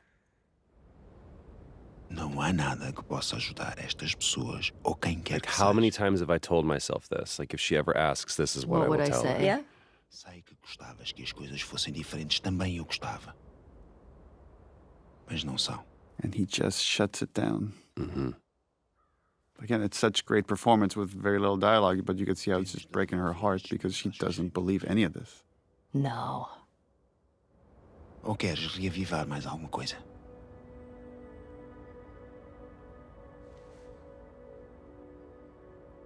No. No, because you'll just lie about it. Yeah, that to me is the greatest sin. And the way you're delivering that no, it's like there's a challenge to him. Like, okay, if that's what you want to say, then we'll go with that. Yeah, because it's just like, no, I don't want to rehash anything else because you're just not going to tell the fucking truth again. I gave you a chance. Yeah. Yeah. Ending images. Hmm.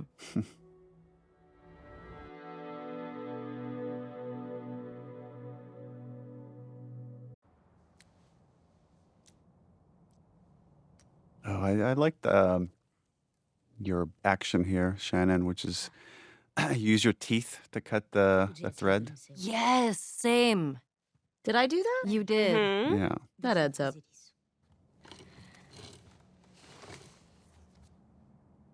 There's so much survivalist intimacy in this game. Ela é boa pessoa. Sim. Por que é que não lhe contaste? There's No, so without much it, you it's could read out of those faces. Mhm. Yeah. Já está.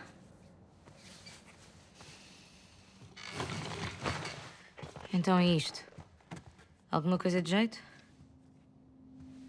And there's that fucking mess Yeah, this is again. this is where the conflict starts to bubble back up between these two. It makes it so much more sad because it's like, just stick with Dina. Look how you have love and care. It's so interesting because it's what The Last of Us is about. It's like Yeah. within this room right now, you have like two kinds of love. There's this very positive one with Dina, and this kind of negative one of like, I gotta get the people that hurt the person I love, Joel. Yeah. And where now the negative one is trumping the positive one. She's got to make the lamb stop screaming, you know? Nós sabemos onde ela está. And she's using Tommy as an excuse in a very minor way now, in a much more significant way later.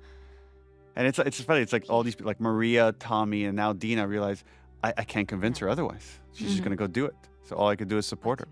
Well, it's addiction narrative, right? It's like you have to wait until And they it's- bottom out. And it's the foreshadowing that eventually Dina says, I can't do it anymore. Oh, Hotline Miami. Or as this lady is so famously known as Vita Girl. Oh, yeah, 'cause she's got her PS Vita. And yeah, this scene was already kind of like laying out hints that even if Ellie's trying to avoid violence, it's going to find her. Right? So she doesn't mean to kill this person. You gotta respect her efficiency, though. I mean, One shot. one shot wonder. Mm-hmm. No looking back either. Straight to gameplay. Oh yeah, this. Não grites. I mean, Nora's Pôs essa merda. pretty smart in this scene. Yeah. Is that she knows she needs to get under Ellie's skin to just rattle her so she could get away. Lembras-te de mim? But she still doesn't know who Ellie is until the next scene. Tu lembras de mim? O que é que queres? A Abby esteve aqui há pouco tempo. Para onde foi? I love all these scenes where like Ellie's trying to be like Joel. She's trying to interrogate Yeah. people the way Joel would, and there's always something a little off about it. Yeah. I mean, it's also Eu penso em deixar-te ir. sometimes I feel like we can forget that she's only 19. Right. Yeah.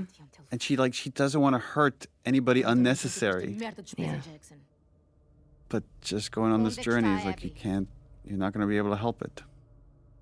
Yeah, I feel like each time she kills somebody, it's not as easy as it was kind of for Joel.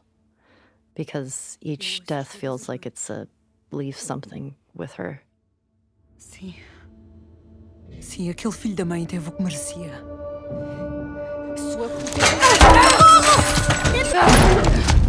These little opportunities where we wanted Ellie to use her superpower, which is her immunity, to get out of these like precarious situations. I remember the establishing of the geography was tricky here, and like how do we separate these two characters? Yeah. How do you spot the goal? Right. There's this progression that with each one of these like revenge kills, we wanted Ellie to lose more and more of her humanity in a way that she doesn't even understand what is happening to her. So you could see a lot of this, and again, I love how you play this, which is you're amping yourself up. You kind of know what you're going to have to do here. And having the willpower, again, to hurt someone to such a degree. Yeah, there's a bit of a trying to stall a little bit. Like, maybe there's some other way out of this. Os pirilampos já não existem.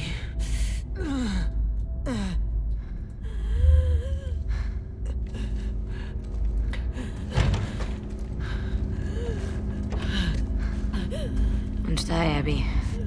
Yeah, now we're at a point where she thinks all she needs is Abby to feel better about the whole thing. And that's where it feels like you can feel that she's still a kid because she's looking for this thing to try to fix it, and that's not it.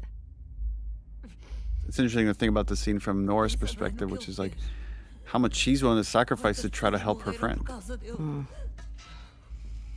She's bracing herself because she knows what's coming. Knows. Like, Nora's a pretty commendable character from the other side. And it was important just to add this little bit of interactivity to make the player complicit in this.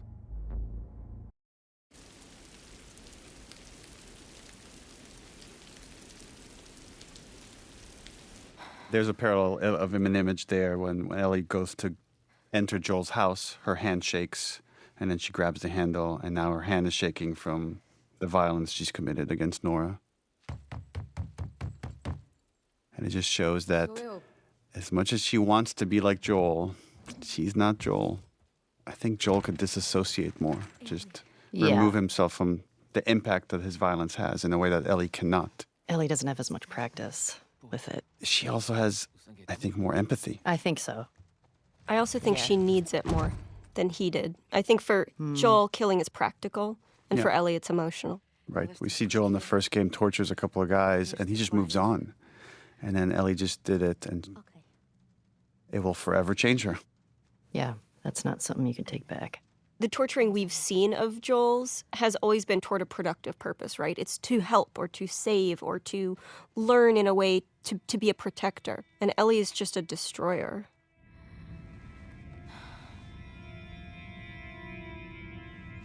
Love this performance. This is a very expensive part of the game, by the way. One of the things in live action is you get for free is putting a shirt on or taking it off. In a CG world or in video games, it's extremely expensive and hard. And we had to write this whole physics simulation on this shot, this right here. This is so tricky to pull off. We're seeing it at the same time that Dina is seeing it. Like, look how beat up she is. Look how much she's already gone through. Often when you play video games, your character or any of the characters in the game are impervious, right? They live or they die. It's pretty binary. And this allowing us to show the wear and tear on her body and allowing the violence to have an impact, not just emotionally, but also visibly, again, humanizes all of the characters in this game. There's so much happening there with almost no dialogue. That scene is tough. Like, taking her shirt off and exposing her and her grief there, because it's not just about what she did, you know? Like, there's so much grief, and she hasn't expressed anything yet, right? Like, it's the first time you really see it, and so there's this urge to, like, care for that. But then also that anxiety of, like, I'm losing this person. Right. It's really painful to even watch and, like, talk about. Like, it's really heavy. It's just such a universal theme there.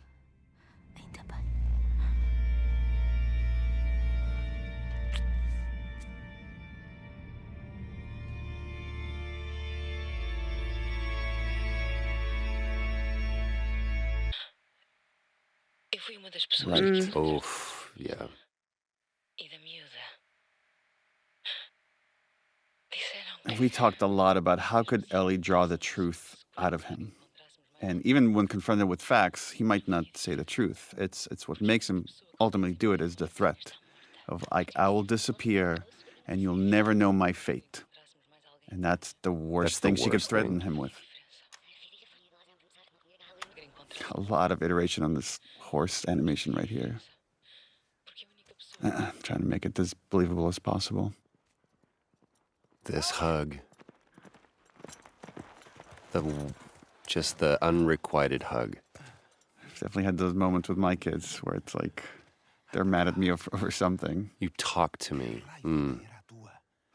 I feel like it's such I mean, as thinking of like when I was a kid, it's so hard to reciprocate a physical hug like that when you're so angry. Mm-hmm. You're like, you can't touch me right now because I don't know what I'm gonna do.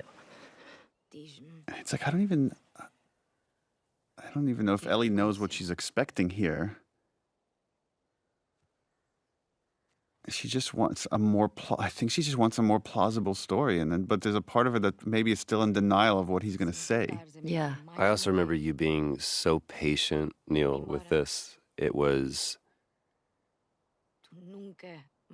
so important to just let each line land where it needed to land and the response to come when it had to come. Because we did this a lot of times. We all were very patient with this one. I love watching your performance right here, Troy, of like Joel doing the math of like, do I say it? Do I not say it? And then right here, he's resigned. He's going to say it. And she just needs to push him over the edge. But look at him. He's so torn. It's so great.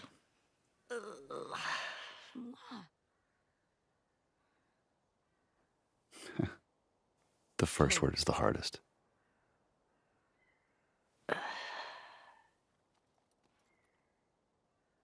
And he doesn't need to spell the whole thing out for her because she knows. Yeah, she knows what this meant. Era a tua morte.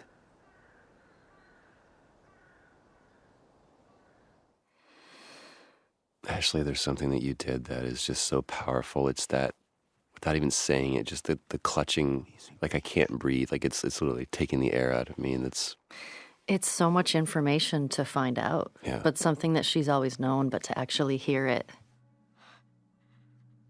And also knowing that, oh, wow, you have been lying to my face every time that I've asked you about this.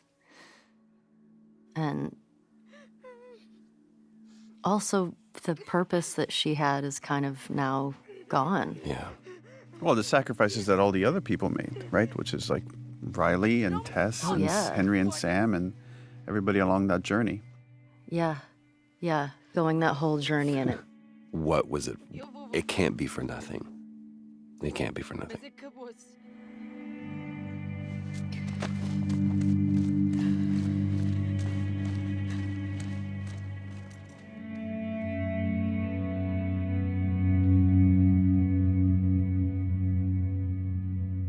Yeah, I feel like the killing of Nora was a really big turning point. I feel like emotionally for Ellie.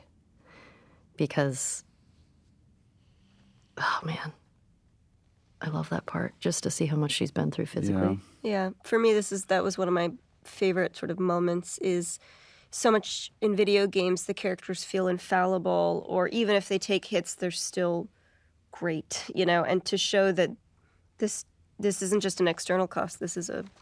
She's destroying herself.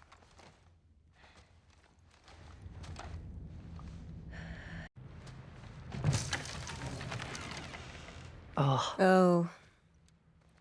The Ellie and Jesse relationship is really kind of fascinating, of the respect these characters have for one another and the shared love they have for Dina.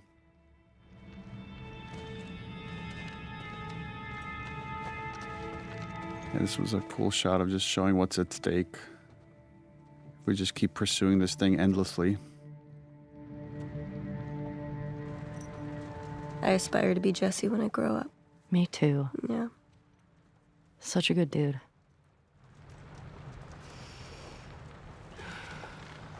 Also the idea of secrets, right? Characters holding on to these secrets, right? The idea that she's pregnant is a secret that Jesse figures out. Ela está grávida?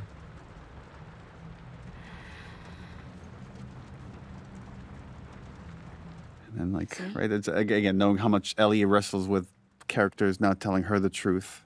Yeah. And I think so much of the wrestling with that was like, I shouldn't be the one to tell this information. It's not my place to, but yeah, I don't want to lie. Ela precisa de cuidados a sério e não os vai ter aqui. Sim, eu sei. This is starting to lay track of the choice that's coming later of I can't just leave Tommy as rationalization. Now that she had some time away from the torture, the obsession, the call of the hunt is coming back up. The justification, which, again, has learned from Joel. Yeah, whittling these scenes down to just the bare essentials, just to make them as tight as possible, to get back to gameplay. That was quite a bit of iteration. Which I feel like speaks so much to what you all do at Naughty Dog, is like the scenes don't have a ton of dialogue, and so much of it is just through looks or movements. Yeah, well, we're in a privileged position in that we have the budget and the animators and like the talent that could like translate what you're doing on stage pretty much one-to-one to what comes out on screen. But it does take a lot of effort. No. Like, yeah, he's got a lot to process, right? It's just... Yeah, he just found out he's a dad. He just found out he's a dad. And this is like this goodbye, because any one of these excursions, you might not come back. And Ellie's surrounded by all these people that want to support her, and they don't quite understand the darkness of the obsession. How do you leave that little punum behind? I know. Look at her.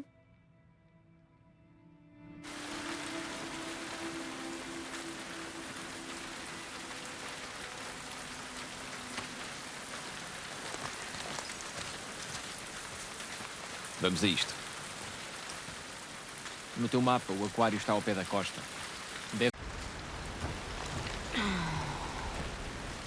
It took forever to build this, what we call the wide, which is like the deep background, where you could see the Ferris wheel, you could see just all these obstacles in front of them. Como é que vamos atravessar isto? Podemos ir por aquela estrada. You could see WLF vehicles on that highway. And again, when you're acting in this, you don't see anything. So then you're just kind of doing gestures, and then based on what your head is looking at, we build the environment around that.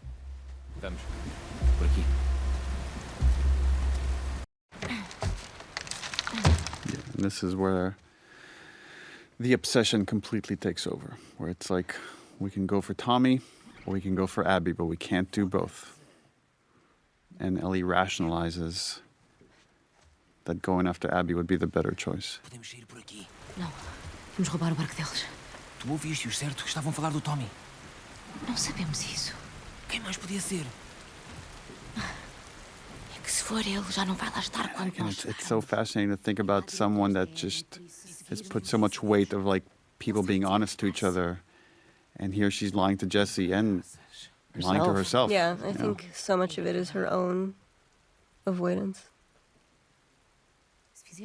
And now Jesse just sees how dangerous she's become in this obsession, and she's losing even him, and it's so hard to lose Jesse. Yeah, and a lot of the construction of this game was these long stretches where Ellie would just be by herself. So to put these scenarios where we separate her from the people that love her, and wanting the player to feel as alone as she does.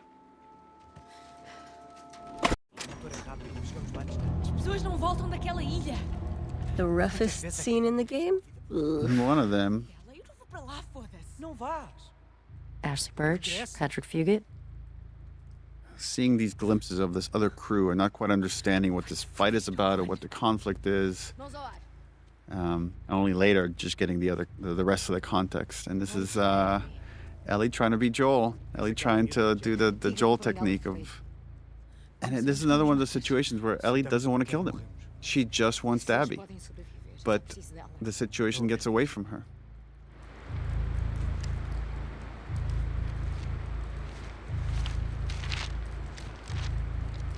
I love that she's just on razor's edge of just her emotions completely taken over.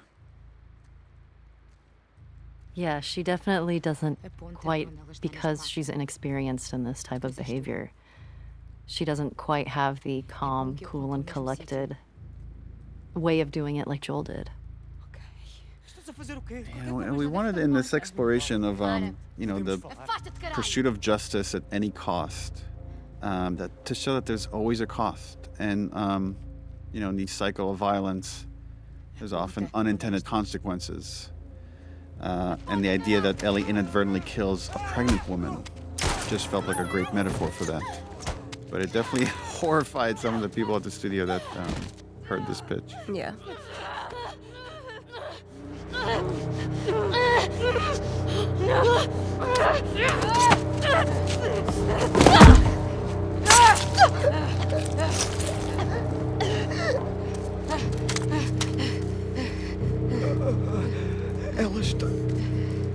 It's an interesting question of, at this point in Ellie's obsession, what could she see that would make her pause, that would make her seriously question, after torturing Nora, after leaving Dina behind? Well, you need something big to wake her up. And I love how you play this panic attack right here. And just the audio design for it as well. And we do this trick when Tommy comes in. We actually recorded a line with Troy, so she hears Joel for like a split second. To show like all these things are just interconnected in her mind now, all these like traumatic events.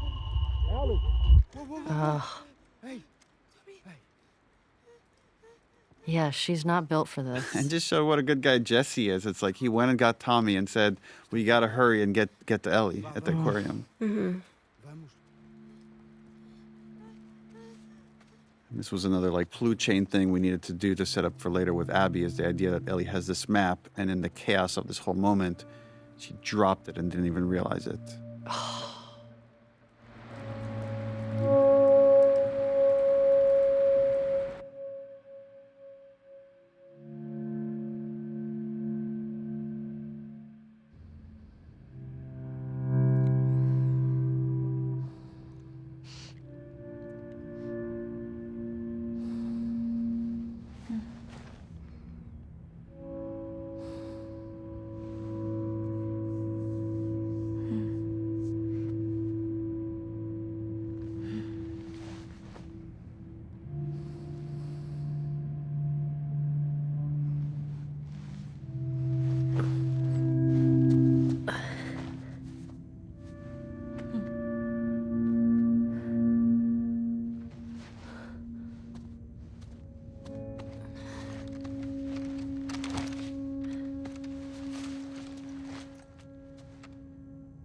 Isso não vai funcionar, está tudo coberto de neve.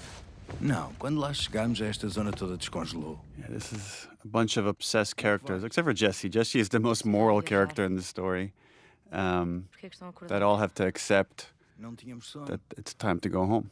That it has to be okay if some of them get away with it. Se chegarmos a Fall City amanhã, estamos a ir bem. It's like these two, they have to convince each other. Eles tiveram o que mereciam. Yeah. Mas ela continua viva. So much pent up energy under that line. He's still not on board. He's like, well, There is something interesting about how, like, Ellie doesn't see living as the punishment it is. Like, living with loss is the punishment it is, even though it's destroying her. In a weird way, for Ellie, like, it would almost be... She's suffering so much, and there's no peace, but she doesn't see that enough to say, I'm okay with Abby living with that level of suffering. oh, yeah. And losing Oh, yeah. everyone she loves. Like, I've made her life miserable. And that would be the triumph. Yeah, in her mind, it's like she doesn't know what life she's living. She doesn't know what burden she's carrying. She's like, any kind of life, she hasn't paid the price for what she did. It's funny, and yet Ellie is incapable of living herself, right? She's incapable of... Yeah. It's interesting. And this is Tommy just trying to make light of the whole thing. Podemos dizer que é uma prenda de todos? Arranja os teus próprios subornos. I really like this, the relationship between Ellie and Jesse, and just how much respect they have for each other. I really like this moment right here. Jesse's just kind of the best. He's the most mature, level, reasonable guy. And Steven is such a cool dude. Yeah. Such a cool dude. He's just He's super like chill and like He's kind of like a cowboy. Yeah, and he's got, like so positive too. He's even when he'd be like, I'm real tired. Because over the course of the game, he went from like newly married to having several triplets. Children. Yeah, I think like several children. It's like my friend's problems are my problems. Like, and he puts everybody else over him. He would have been a great baby daddy.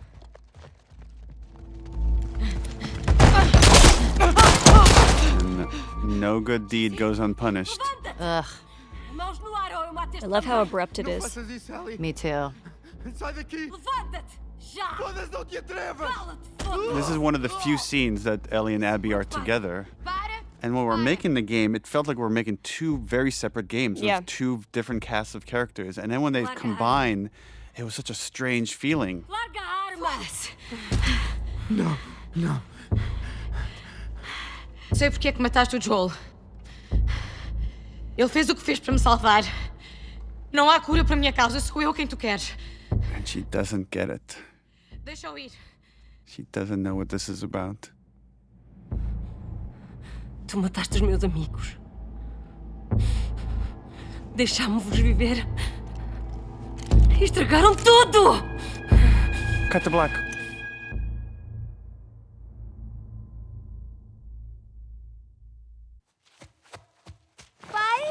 Baby Abby. You can tell because her braid is so much shorter.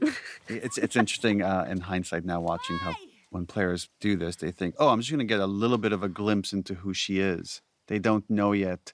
You're only at the halfway point.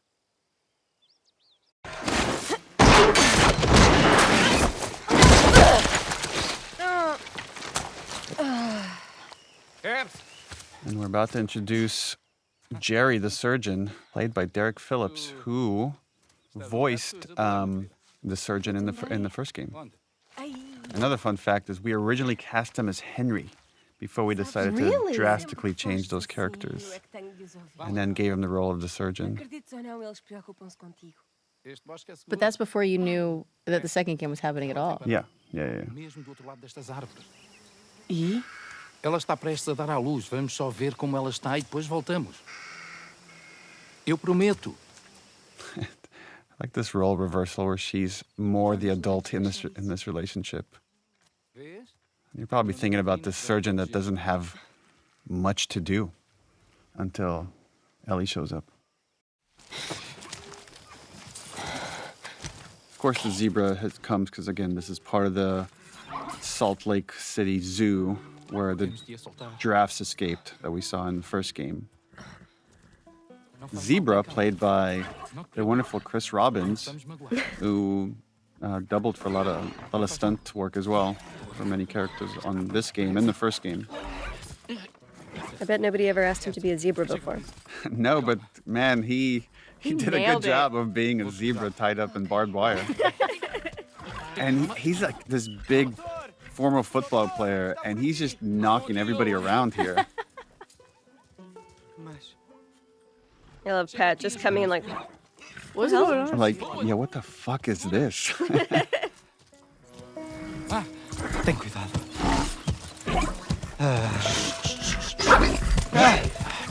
Já agarraste? Brandon, this was originally a mini game where you had to cut the wires off of the zebra. We worked on it for quite a while. And just We eventually... did. That was a long scene of, okay, now hold still. Yeah. Right there, that little slip in the mud. Again, that's hand animated. What the fuck? And then it's like, again, it's like the dad is acting like a child.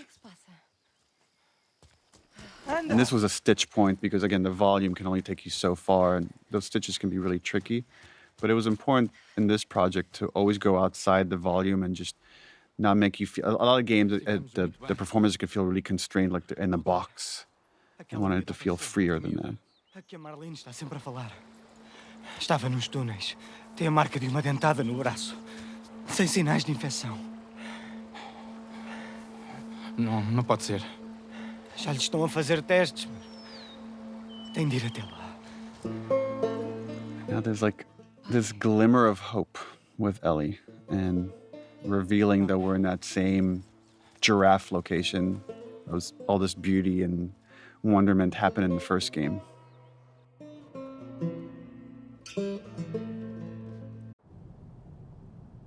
We always stick to the POV of the character you're playing as. So this was like why we're coming into this conversation late, is because you're hearing it when Abby hears it. Merle Dandridge.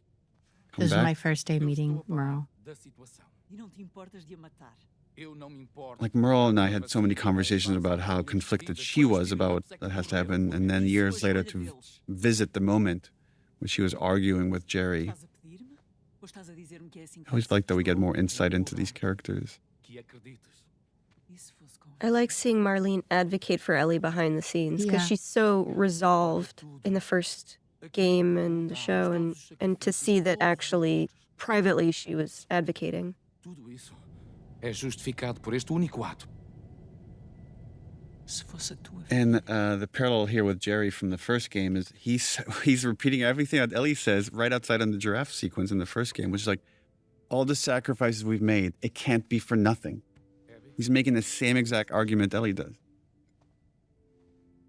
And then Abby walks in to give her dad an out. Marlene.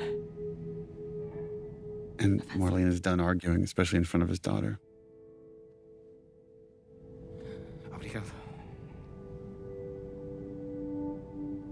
Eu vou contar ao Joel. Por quê? The ethical thing Marlene does here is like, I have to tell Joel, which is ultimately her fatal mistake. Yeah. I guess Jerry's fatal mistake too, that he allowed it to happen.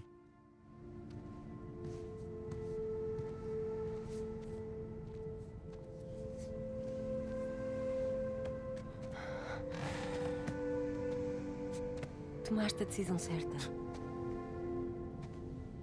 She sees how conflicted her dad is, and she tries to tell him, it would be okay. I would want you to do it to me. And he can never admit that he wouldn't. You don't think so? Well, I think he would. That's what I love about this. It's like, but he never says it. Yeah, he just kind of has that look of... Maybe he's just glad that it's not her. Yeah.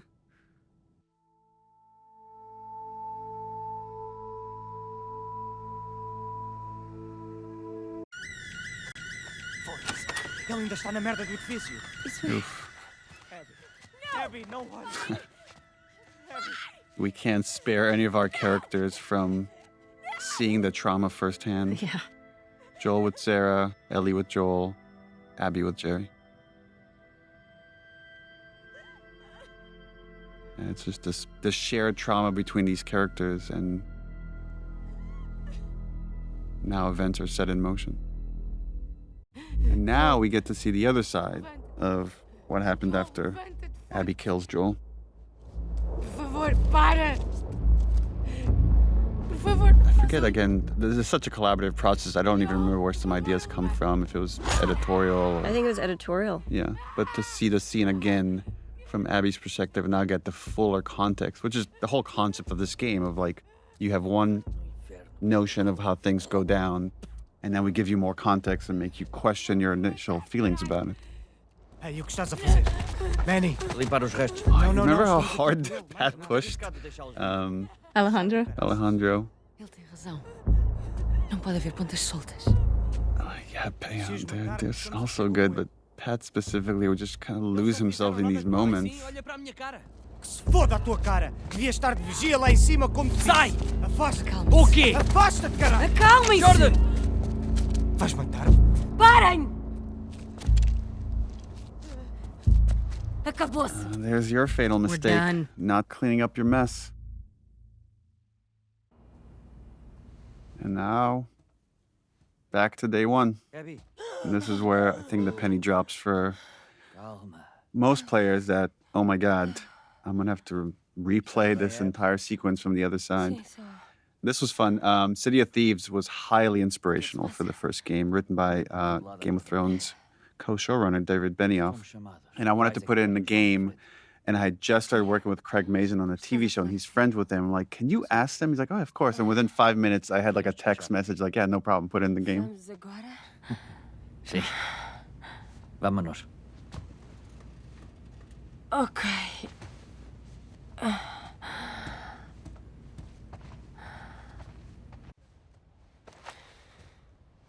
I love that Abby and Manny are roommates, that they're just bros. Gender means nothing. It's crazy because when we were filming it, I always thought of Manny as this like really fun-loving. He is. He's this really fun guy, right? I hadn't even like registered the fact that he had in that scene, like he had spit on Joel. And so when I played it and he had done that, I was so angry at the character that it took so long to remember that he was a cool guy, a cool guy. The irony that Ashley Birch, who plays Mel, has to play pregnant, while you, Laura Bailey, were pregnant. Eu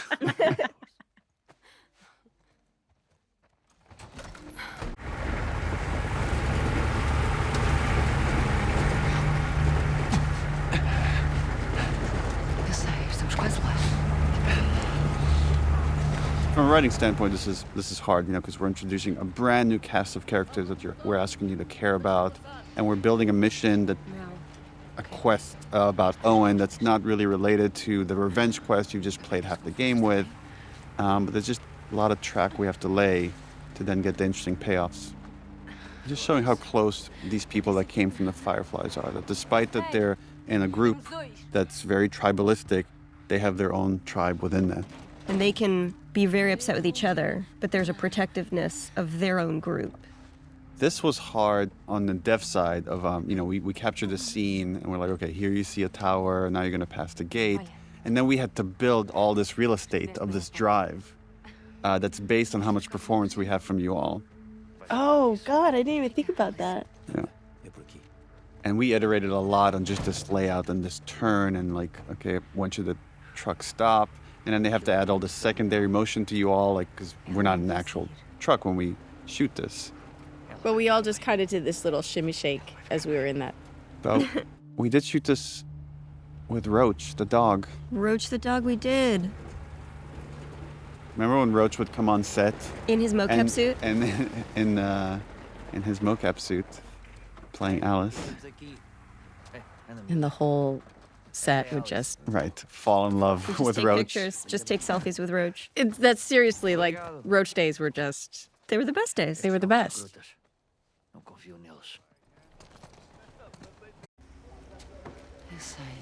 Neil, do you remember there was originally a storyline where Mel was actually closer with Jerry because they worked so closely together, and there was like some level of contention, historical contention between Mel and Abby for his affection. Right.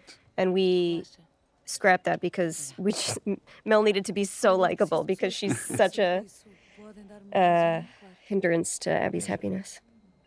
Vou estar aqui, a relaxar. Nora, já tiveste tempo para relaxar? Vou partir para o hospital na zona oeste daqui a pouco. As ordens são para ir.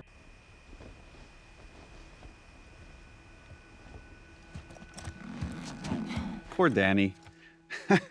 This is where Abby gets such a relief that it's not Owen, because this whole time there's this dread building that she thinks she's about to see Owen's body. Onde está o Owen? Não sei. Há uns dias foram avistados. Cicatriz ao pé da marina. Character model has incredible arms. Yes, I was Incredible just looking at her arms. I mean, everybody talks about Abby's arms, but yeah, but damn. Nora's arms. Nora's the sleeper. In this scene, we finally establish what's about to become Abby's next goal, which is rescue Owen. And we come back to the theme of this series, which is love. Mas ele fez-me aquele olhar de merda e disse-me para não falar disso. This is one more example of the tribe within the tribe of she's telling them stuff they should not know. Because she trusts them, she cares for them more than she cares for the wolves, the WLF. Onde está o Isaac? Now we gotta go see the big man. Ouvi dizer que estava nos apartamentos. It's kind of cool to, again, build this guy up and then give you a glimpse of the person that runs the WLF. Sim.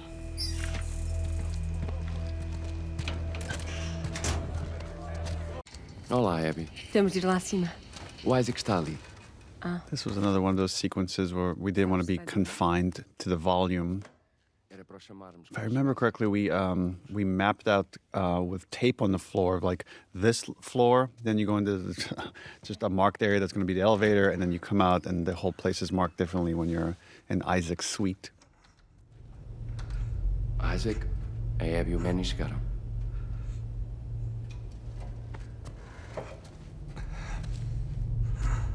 And here we have the fantastic and very scary Jeffrey Wright.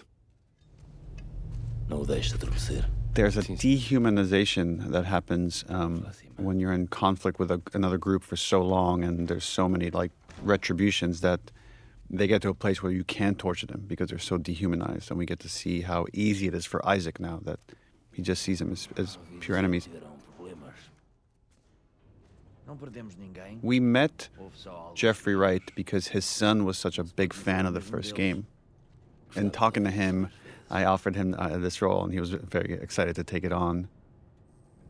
So it was fun to work with him, even if a little intimidating at times, just because his gravelly voice is so creepy. O que se passa, chefe? Estes pequenos conflitos. Não podemos continuar assim. Então? This was another obstacle we're throwing in Abby's way, which is, in the past, Isaac has given her a lot of rope because of how capable she is to pursue Joel. But here, he can't afford to have anybody leave because they're going to go all out to kill every last scar, as he would call it. Nós tentámos atacar a ilha deles. I remember in like early iterations of the script, having a bunch of scenes, not a bunch, but having scenes with Isaac, where he was very much a mentor for her and almost like a surrogate father figure as she was growing up. Those were early versions of the story where just in trying to shrink this behemoth down, we end up cutting. But the other thing you could see here is Jeffrey Wright has a limp. And the reason for that is if you look at the concept art, he has an amputated leg. And there's no opportunity to really see it, but the limp is still there. And then we did so many takes, and Jeffrey insisted on eating an apple in every take just to make it authentic, so he ate a bunch of apples. To Laura's point, we wrote scenes. I remember drafting scenes where he's coming in as trying to be sort of a Tommy, like a father figure after she's lost her dad, and you come to realize how intimate their relationship is, but it's something that she will very quickly give up in the face of Owen being in trouble. And as soon as she connects with Lev, again, she's willing to give that up. But couldn't do it for time. You get little hints of it because I feel like our relationship in this scene, you can see that he's given her things in the past. She's used to being able to get her way. And that one line, the way he lives it, like, stop gossiping about it. Like, the idea of that you guys need to stop, like, being this, like, Salt Lake City crew. You're part of a bigger group now. Yeah. There are things more important. And even here, he's, like, saying, when the time comes, we'll do what's right. Yeah, at this point, you find him to be, I think, torturing aside, like, he's a very fair leader with her. He's given her a lot, and then now he expects her to step up for ultimately, a 3-day assault. The way he behaves, again, this is like we're on a broken record, which is he loves his people. He's going to go commit atrocities because of how much he loves the people that look up to him. He's going to burn a village filled with children. Right. Oh, eu não ia matar o Danny por cicatriz, certo? O que foi? Não. Abby, Não. Eu volto pela manhã. Só tens de me encobrir até lá. O Isaac dá cabo de ti. Não antes do assalto. Ele precisa Abby de mim. doesn't care about this assault in the same way that Joel didn't care about finding a cure. It's just about the people that are close to us. And now we head into her head for flashback. The most fun scenes to shoot.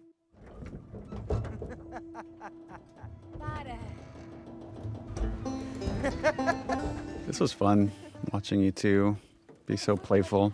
They were like a little respite from all of the The horror. horror that we were shooting. And again, establishing Abby has vulnerabilities, right? Not just emotionally, but she has a deep, deep, deep fear of heights, which then gives Lev an opportunity to help her. Just interesting, these characters that here with Owen and then the other time with Joel when he takes Ellie to the museum of these gifts that they give the people that they love. And here it's like he brought her to show her this beautiful aquarium as a show of his love. Well, he's trying to, right, in the same way as Joel after David, he is trying to get back to the Abby that was. He's trying to get back to the dynamic that they had, and he's putting all of his heart into bringing her joy in the hopes that he can get confirmation that that person is not dead. Está a ficar tarde. Sim. We had these long talks about how Abby, like, is so serious and doesn't want to joke around. She's not a jokester. And I think Pat just, like, took that and ran because every single time we would shoot, he would try to make me laugh as we were shooting as, like, a challenge. Estou a falar a sério. Eu acabo contigo. Owen. Sempre te amei. Não! Owen!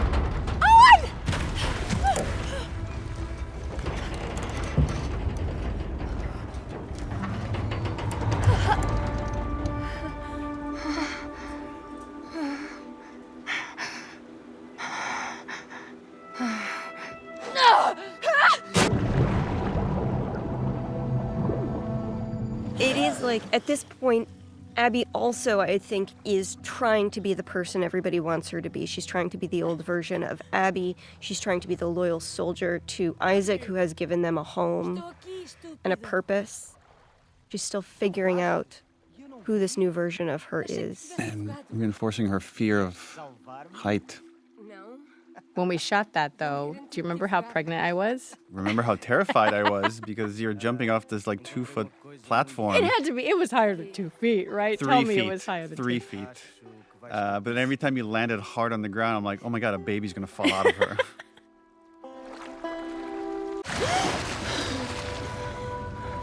This was like a nice, short and sweet little cinematic. Also a fun thing to shoot when you're like coming up from underwater.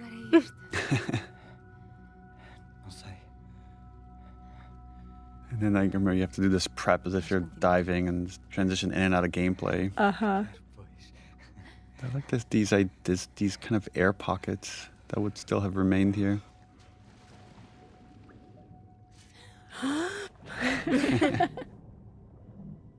As you held your breath a lot while Yes. shooting some of these scenes. I love the scene. Yeah, this whole sequence is for this scene. Like, but poor Owen loves Abby so much, and she's just so stuck with this, well, grief, I guess, that she can't let go. The injustice that she can't let go. You could argue that what Owen is going through is a smaller version of what Abby is going through, right? Like, he's in love with this girl. He's fixated on her. He's ready to go on this journey with her and risk things for her, and all he wants in return is a little bit of love. And she just can't. She can't. This is just, she's not the person she was anymore. It's this notion that somehow, if she's happy, she's disrespecting the loss of her father. Yeah. Queres que vá mais devagar? Não. She can't allow herself to be too happy. É isto. And he's still trying to make light of it. Look at him. He's so cute. Mete nojo. Patrick Fugit is a very charming man. Very. Desculpa. Não peças desculpa. Fala comigo. Just let him in. Eu sei que as pistas não deram em nada, mas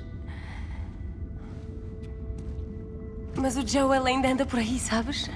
Eu sei. And we get the sense that this is not the first time they're having this conversation. No, this is the end of their intimate relationship, right? He's Yeah. going to try and move on This is with Mel. It's not going to work out. This is the breakup scene. Not how he envisioned this moment going, I have No. a feeling. I kind of this idea like look what I brought you. I brought you underwater. What else can I do? There are seals swimming around. It's just not enough. So sad. I mean, it's very much a parallel to what we see a much worse version of this in Ellie on the Farm with Dina. Yeah. Desculpa. Eu já te disse. Não peças desculpa.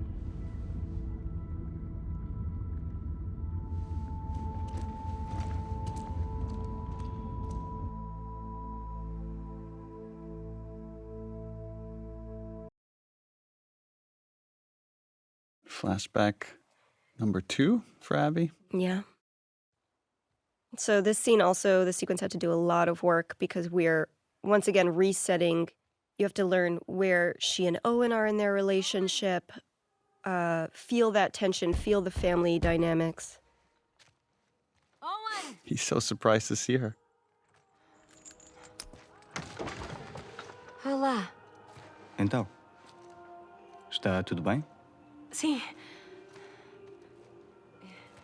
I love the set, man. The set took so many Forever, iterations to get right, forever. but it was really important that it felt gorgeous. Justify why this guy has holed up in here for so long. O que é isto? Que festivo? Tens de ter a experiência completa. This is our Christmas episode. Aprecie esta vista. A thing you might not appreciate until you sort of really play this is this aquarium had to meet so many different needs because it's in so many different Right. levels. And so to make sure that all of those could work together was painstaking, especially for the layout designers. Agora, prova isto.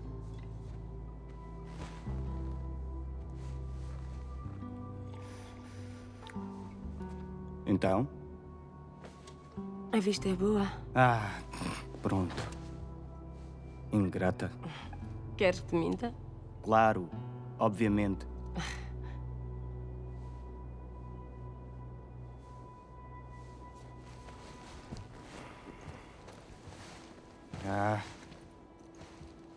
Ela gosta do Natal. And again, look at this effort he puts in. Yeah, there's this a beautiful tension between these characters that still clearly very much love each other. But he did this for Mel, right? Yeah, this is this for is- Mel. Right, but look how excited he is that Abby's here.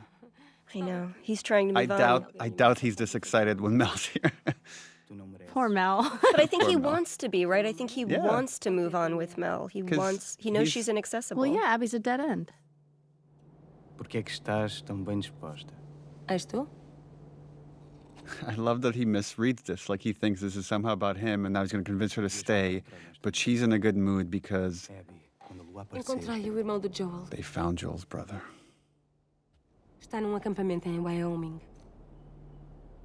como é que sabes? Uns pirilampos que trabalhavam com ele foram apanhados na muralha. Pensava que ele tinha desistido há tipo uma década. É. Então, e esses gajos sabem alguma coisa dele? É uma pista. Tenho de a seguir. Ok, mas sabes que mesmo que ele lá esteja e que o encontres, ele pode não saber onde está o Joel, certo? Right, because at this point we're already canonically he's already starting to have issues killing scars. O pessoal todo alinhou. And we're not really talking about it, but there's some track getting laid. He's losing his taste for violence. I like that he was the last person that she went to go. talk to about this. Ele já permitiu. Mentira. Quem mais quer justiça é o Isaac. Ele sabe o que o Joel fez.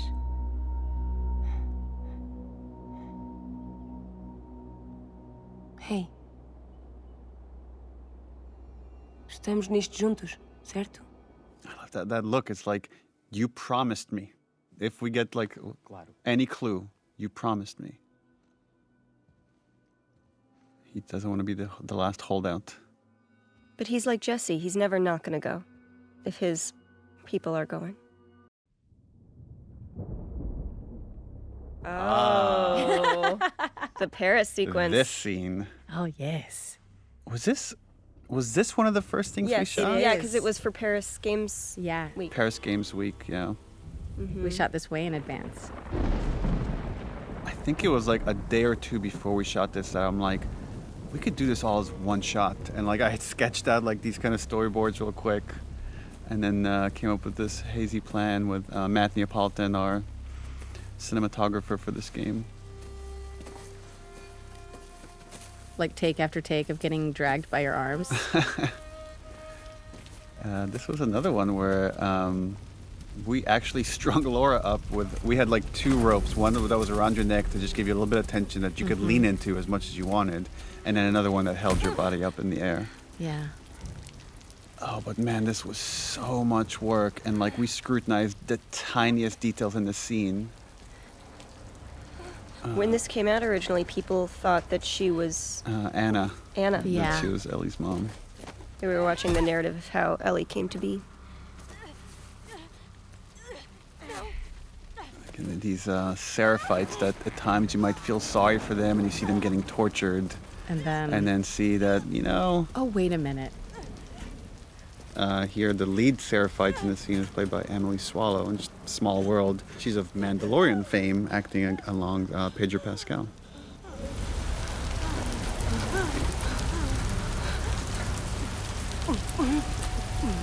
And later we find out this is a bastardization of this thing of like freedom so they may know my love wasn't meant as like disembowel them. Liberta-os para que conheçam o meu.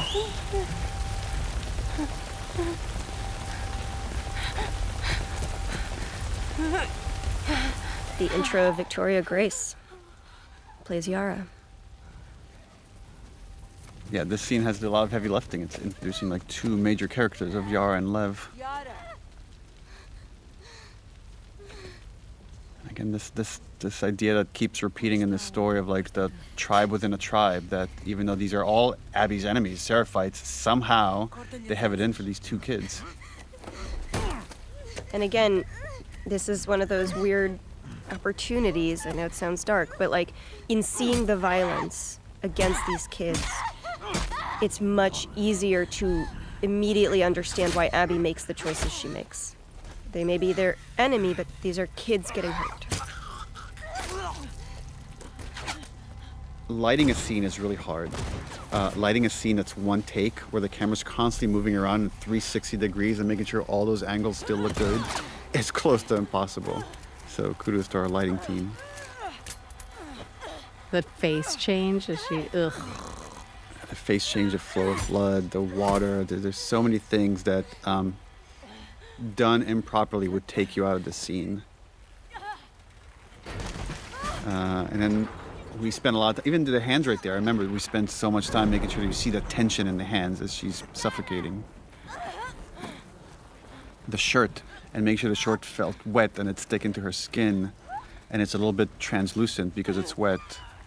That's the kind of detail that Naughty Dog is crazy about.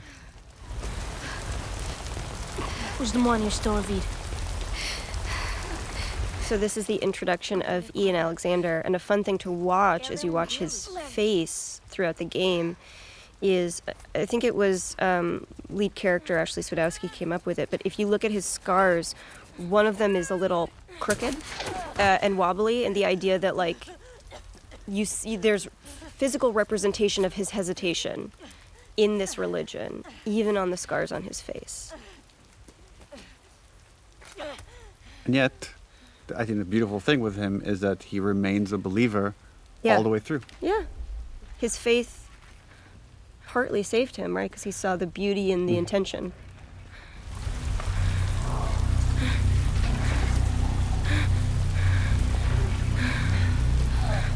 Tenham cuidado.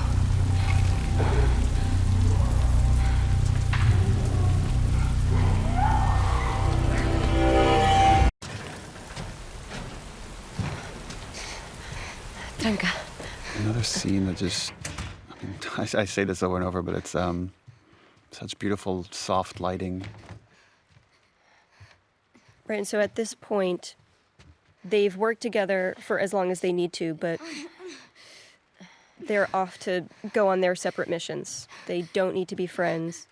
Ana, ajuda-me com isto. That taking off of the shirt is so hard. I can't tell people how hard it is. The raindrops again, this window were difficult. Ei, é só voltar a My bola. high school friend has become a renowned plastic surgeon, Sabes fazer isso? Jacob Steiger. And he gave me some advice here on this injury and what you would need to do to treat it.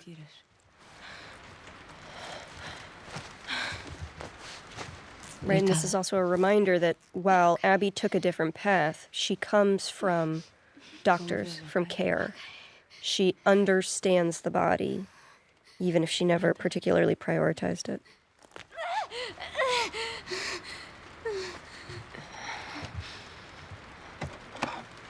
Victoria and Ian were great in this.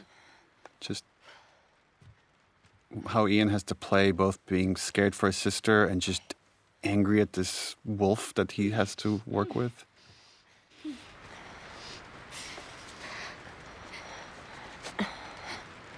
Como é que te chamas? This is a recurring theme throughout both games, that the idea of giving someone's name is a way to show you trust them. Obrigada por me libertarem. Love this theme again.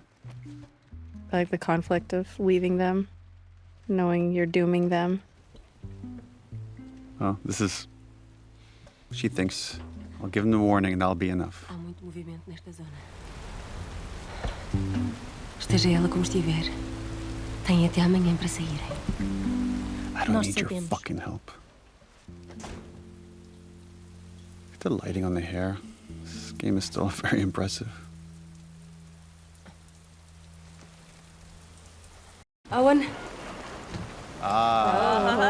This scene turned out to be a bit more controversial than we anticipated. The irony here is, as much as this is the counterpoint sex scene to Ellie's sex scene, we don't... Oh, I guess we do show a little more. We show a little bit more. Yeah. Well, we'll get to that in a second, but I love this interplay between you two. And Estou a ver. yeah, we really wanted to give Pat something meaty. And this monologue, which he just, for my money, knocked it out of the park. O Danny morreu.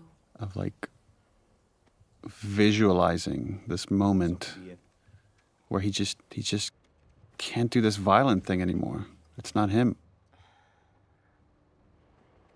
Queres contar-me o que aconteceu? I like that she's been strung up and beaten and almost killed, and none of that's important right now.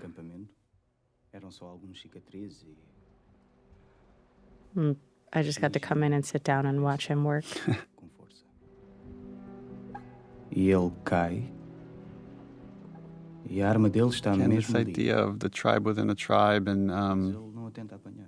there's no secrets between these two. Em vez disso, ele vira-se para mim e ele está velho.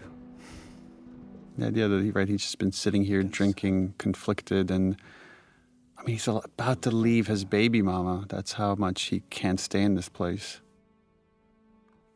He feels like he's losing his soul. And this look right here, it's like there's a part of Abby that knows what he's saying is true. But that sense of duty to this group that has taken care of them is still there, but starting to erode. Não fui capaz. Claro que o Danny me veio logo foder o Well, we're juízo. watching her maturity in real time. Especially having come off of seeing two seraphites up close and saving them too. Então eu agarrei-a e... I like that there's so much like unspoken between them that's about to come to the surface of like Abby thinks he's so naive and he thinks what she did was so awful, but clearly they've never talked about it until now. And then there's the underlying love they have for each other and obviously attraction. It's all like, it's so messy. I like the messiness of this relationship.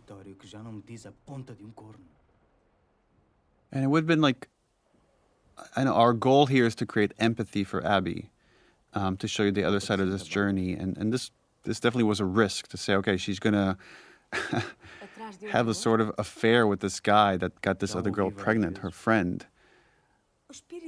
But this primal thing that's going on between them just overpowers logic. And to me, that was more important to create empathy, is to show how human they are than to just make them righteous or right the whole time. Well, they're trying to define good in a gray world. And that means they have to make messes. This little pause, that's a nice bit of acting. Ela está segura aqui. Ok. Falamos de manhã, quando estiveres só. Não faças isso. O quê? Tratar-me como se eu fosse maluco. Sente-se o mesmo. He knows her more than she knows herself. Se os pirilampos estiverem mesmo em Santa Bárbara, acredita, eu vou para o And lado the oposto. resentment that she has for the Fireflies, because in her mind, that's part of the reason her dad died, is... They failed her. Yeah. They failed in every way. Yeah. Desculpa se cresci. Devias experimentar. It's just the insulting and just... Ah, é? Como é que eu faço isso, Abby? And this notion that's like your best friends can hurt you the most. Ventrá-las? Posso torturá-las até chorarem no próprio... And the flash of violence here, of anger, is like... Abby never talks about it, but clearly she is haunted by what she did to Joel. Yeah. And he's finally seeing that. Yeah, and then once they touch, it's over. I think they're both incredibly lonely characters. Yeah. Yeah, he's in this other relationship, but clearly he's lonely, and he's been longing for her. And I know people ask this question, why show this? Why you could end the scene right here. I disagree, though. But I disagree as well, because I think it's important to show the conflict. vulnerability, how vulnerable these characters can be with each other. But there's also, again, it's messy and dirty and loving and a little violence at the same time. My philosophy on sex scenes is you should take them to the point where you've gotten all the information needed or the emotional evolutions needed. And in this case, I think you needed to see her conflicted and give in. Yeah, surrender to the moment.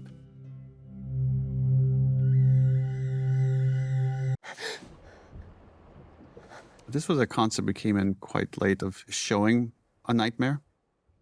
But showing that now that this nightmare that she's having about her dad is now switched. And this like burn that Owen has on his back, this was another Ashley Swedowski idea that, like we do environmental storytelling, we could do stuff on the body through scars or disfiguration that tells you a story.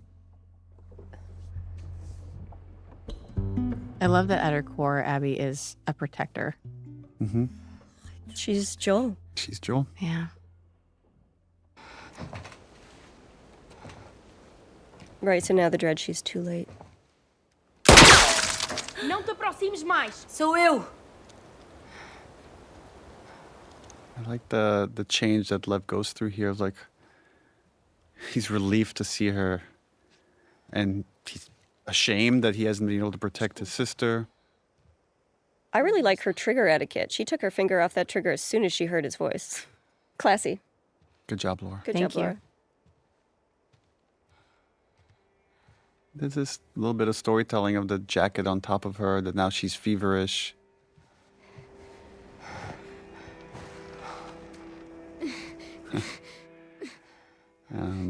Sometimes Sometimes we get these unintentional parallels. Like this one comes to mind of Ellie and Winter needing medicine for Joel. Mm-hmm.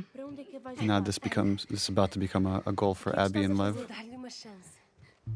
I think that one of the things about this game that I like is it just keeps reminding you in how many ways we are fragile. Owen! This is one of the things I did for training when I started working out for Abby. My husband Travis got me a 100-pound sandbag. To carry. And I had to carry it. Oh, damn. And then I got pregnant. This is a neat moment, right? These dogs have been trained to like tear scars apart. And now they're here. Lev, guarda o arco. Está tudo bem. Abby, quem são eles? Salvaram-me. I mean, this is probably the first time they've ever come this close to Seraphites without fighting them. I wonder if Owen right now is thinking, like, I mean, I said not kill them. We don't have to, like, fucking go this far. Não fui eu. It wasn't me. Mel's like, yeah, right. Vamos deitá-la.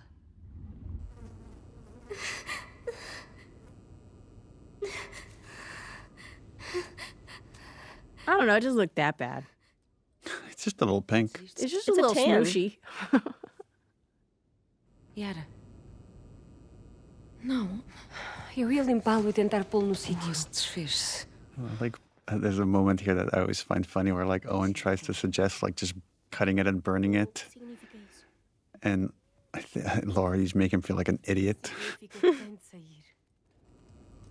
Ela é soldado. Não lhe podem tirar o braço. Se não tirarmos, fica com What I love in this scene is even though Mel has very little dialogue outside of tending to Yara, you can see in her performance, in Ashley Birch's wonderful performance and her body language, that she is very much soured to Abby since last we saw her. And hopefully it's very subtly asking the question of how much does Mel know? Ela morreria com a infecção. You fucking moron. Faz uma lista. Eu vou ao hospital e trago as pastilhas. Não me importo. Não é por ti, Abby. Ela não aguenta uns dias. E se conseguir levar lá em 2 Abby horas? is like such a No Hospital dos Lobos, certo? singularly minded No lado oeste? person. Like, when she gets fixated on something, nothing will get in her way. I don't know anyone else like that. Aéreas, é assim que evitamos as inundações. E a vossa gente? Ela aguenta 2 horas? Provavelmente. This idea of the sky bridges and that wolves never look up. It's actually it's an idea we got from our focus test, is that we build these elaborate levels and then we find players look left and right and almost never turn the camera upwards. Oh, wow. So this idea that they're patrolling these streets and they never look up to see these secret paths that the Seraphites are using. Abby. Oh yeah, you calling Abby right now? Look at the way Mel's looking at him. Hey. There's also, again, it's kind of a messy theme, but the idea of that we've done certain things and it feels like we can never get past them. And for Owen, it's like, oh, I got this girl pregnant. Does that mean this relationship is doomed and it could never happen? That's the way Abby sees it. But for his mind, it's like, nothing is ever final. There's always a chance for, like, a new beginning. Eu quero. That's a nice, sweet little moment. And Lev's just like, Well, I'm like, not oh, here. shit, well, I I just am not went. here.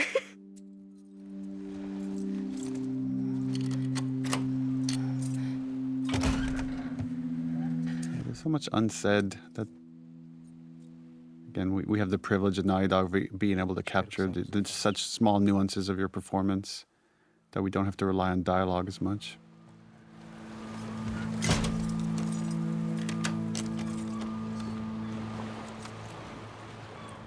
Her worst fear realized. Yeah. Can you imagine how bad that would smell? I like that Abby is like, let me recover from near death. And Lev's like, I'm good, let's go. And he's just staring just at her bounces. awkwardly. It was so great on the stage. Looking up and just seeing him. Dá-me minuto. Por favor. Okay, but I'm going to keep staring at you awkwardly. Yeah, I'm not gonna. Just back up one step. The sequence between Abby and Lev used to be shorter, significantly shorter, and Lev used to be the one that died and Yara survived, and it's because we saw the dynamic between you two. Oh, that really? It caused us to have this ripple effect that changed the story and eventually led to us changing the ending and having Abby survive. What? Really? Esporos. Põe a máscara. So this is my favorite level in the whole game. And narratively, this level had to do a lot of work, not just because, hey, now we're going to learn more about Seraphite culture and what this is and who Lev is, but this level has to ultimately earn Abby's willingness to walk away from the wolves. Se morreres, fico aqui preso. Então reza para que eu não morra. She has I to like build love. The banter that's forming between these two characters. As they get more comfortable with each other, they're okay insulting each other in this funny way.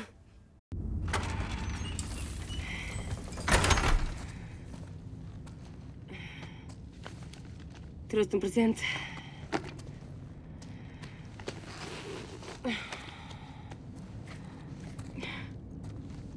Eu ajudo.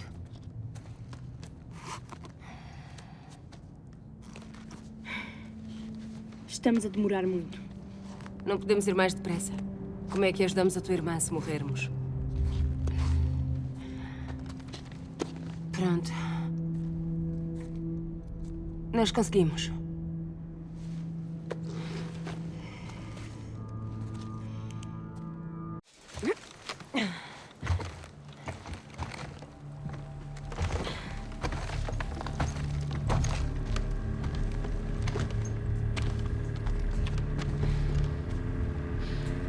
Vais ter de ficar por aqui.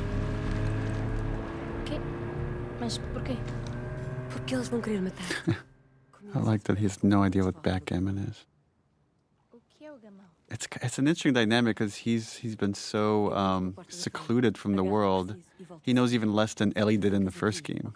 Just makes you think about, like, you know, if we were to come back years later, people that would be born years and years later, like, just the world we know seems more and more distant.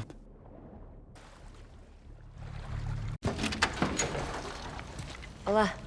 Vida girl. Oh. Now from the other side. Também te trouxeram para aqui? Sim, trabalheira. Preciso de provisões médicas. Podes dizer-me onde é que... Abby, acabei de falar com o Isaac. Ele quer que voltes ao posto. Deixa-me falar com o Isaac. Fala com ele pessoalmente.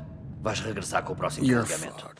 Yeah. O que é que estão a fazer? Ela está desaparecida. Trying to look confident, though, you guys. Tell by my body posture. Deixa-me ver as tuas mãos.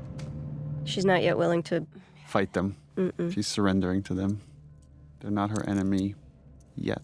Just staring daggers into his face, though. Like, are you really gonna do that?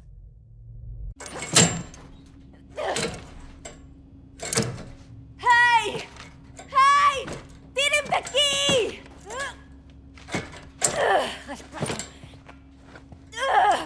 Assim vais deslocar o ombro. Nora!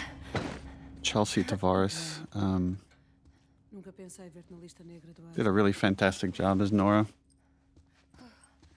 It was important that all of you had really good chemistry. That's just, you have to sell years of friendship in very short scenes.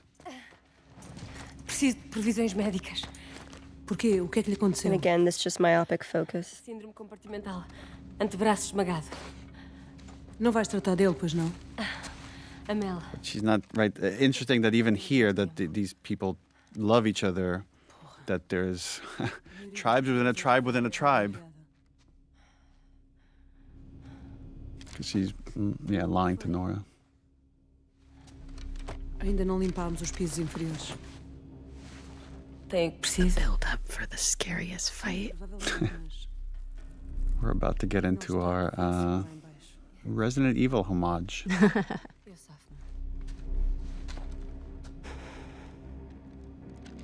She's so cool. Nora? Yeah. Yeah. I'm like, this one will bite you in the ass. But, all right.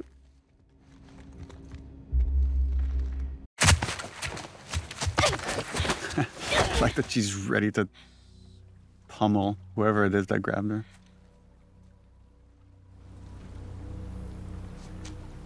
And this is something we'll see with Yara later as well, which like these kids are told to stay put, and they're starting to care so much for Abby, they don't stay put. Estão todos à tua procura. O que é que fizeste? Nada. Eu disse-te para ficares onde estavas. Não pude. Os teus amigos estão por todo o lado.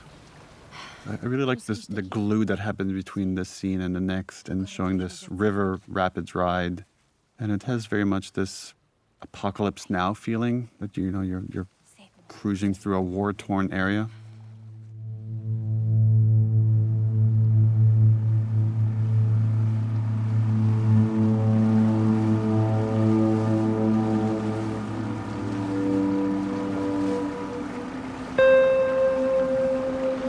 This game is so ugly. This was this little sequence. I think this was suggested by Joe, our editor on this game. I love these murals. Yeah.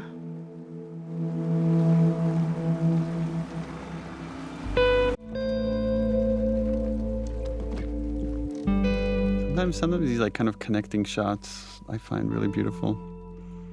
Just giving you a little bit of a gap in time.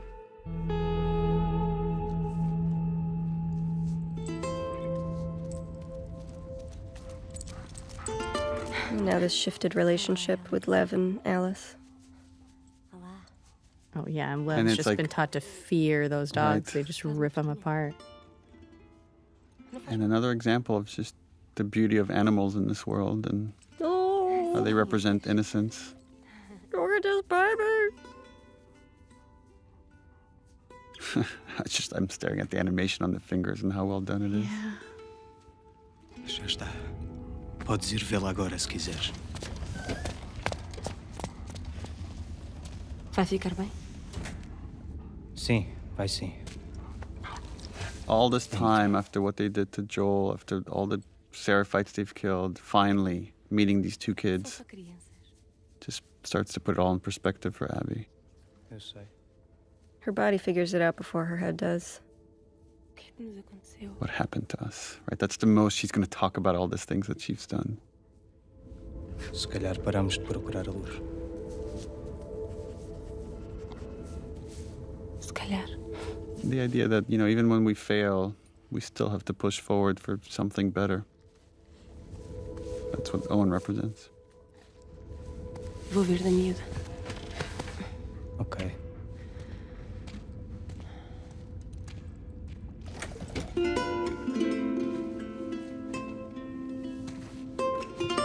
Something so beautiful and sad here when we reveal the missing arm and this exchange of a smile between these two characters. Another time I'm going to sound like a broken record, but it's just, I love showing off your performances with no dialogue. It just makes our job easier as writers. Just leave out the writing. That's the secret to good writing. Leave out the writing.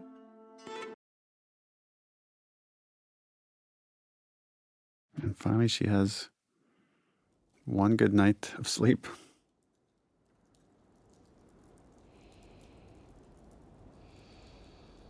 Yeah, but consciousness is about to slap her in the face.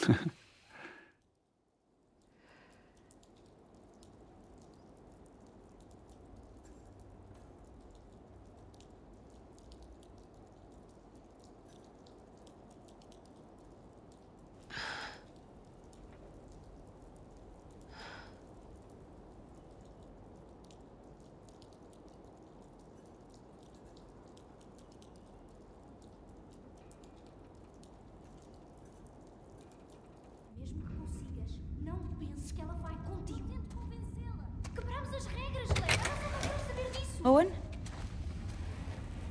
Sou só eu. Oof. Yeah.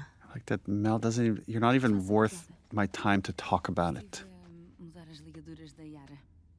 But then she snaps. She's so powerless in this situation. O que é que discutem?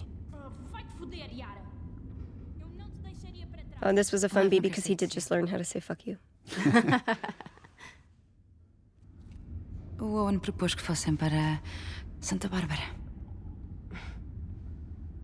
Isso é típico dele.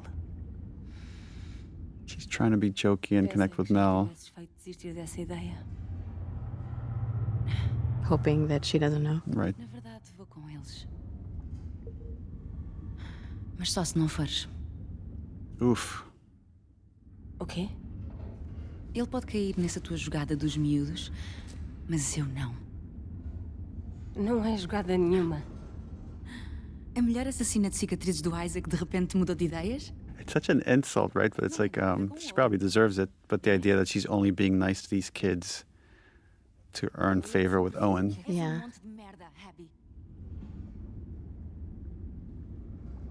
It's so sad that she doesn't fight back because she probably agrees with her. Oh, fully. Fully. Well, I think Mel is also calling into question, like, can characters change? Can people change? We see it with Joel, but it happens so rarely, right? And so many of our characters are myopically focused and can't change no matter what. So I understand why she feels like this must be bullshit. No, but she finally feels like, oh God, I'm doing the right thing. I'm finally doing the right thing. Maybe I can be better. And then like this Right. instant back to reality. I like that showing emotion in this world is somehow a weakness. Bela t-shirt. We had already a lot on what was on that shirt. We had, Yes, I just I was remember just we had thinking the same thing. all these different designs that were just too distracting, and finally we ended up with something pretty subtle. Como é que está o braço? Because she'd need an aquarium shirt. Why does that otter look so sad? Otter lost its arm too. O Lev está a mentalizar-se. Aos poucos.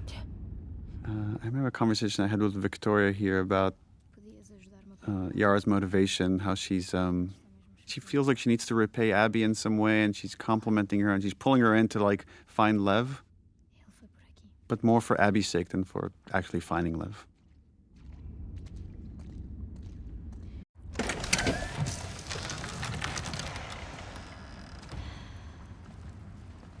Oh, this was a tough one to write.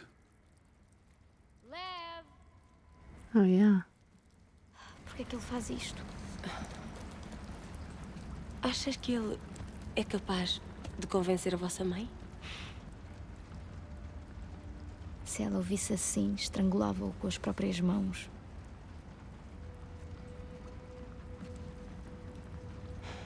The conflict between love and duty, of like the love a mom should have for her kids and the duty she has for her religion.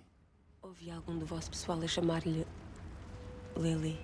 I like here that Yara is the practical one. She sees the world as it is, and she sees the consequences as they are. And in some way, in another universe, she and Abby would be wonderful enemies because they are both strong, myopic soldiers, right? But for Yara, the risk to Lev's life is worth giving everything up. Eu disse-lhe que não podia contar a ninguém. And the guilt, right? This guilt here. Tinha esperança de que mudasse Well, de it's ideias. that it's also Yara has greater love for Lev than their mom had for Lev. That this moment that she's describing here is what made her lose faith. Nos homens foi o suicídio. And we don't talk about it, but I think the difference that I see between Yara and Lev is that Yara has lost her faith, and Lev has just refocused it, went back to the origins, to the writings, and sees how it was corrupted. Fui tão estúpida. This is another one of those scenes. I thought Victoria here just knocked it out of the park. Yeah. Yeah. Arranjamos algo para o animar? I like these in these action games sometimes having a goal of like, oh, let's find a toy to cheer up a kid, and that becomes your gameplay objective. O que achas disto? É perfeito. Another brilliant thing Ashley Swadowski sort of conceived of is you watch the kids visually change and move away from scars over the course of this game. So here we see Yara is now dressed like a civilian, but she still wears the braids. And she's not fully letting go. O meu aquário é tudo meu. Estou a gozar. Podes levar o que quiseres. Tu não podes. Viste o Lev? Sim, ao fundo We're daquele about to corredor. get into this conversation of, I mean, they're talking about their relationship, but thematically there's greater stuff here, which is when are things too late? When have you gone so far that there's no coming back from it? Ela não percebeu que eu estava a gozar. They are very literal.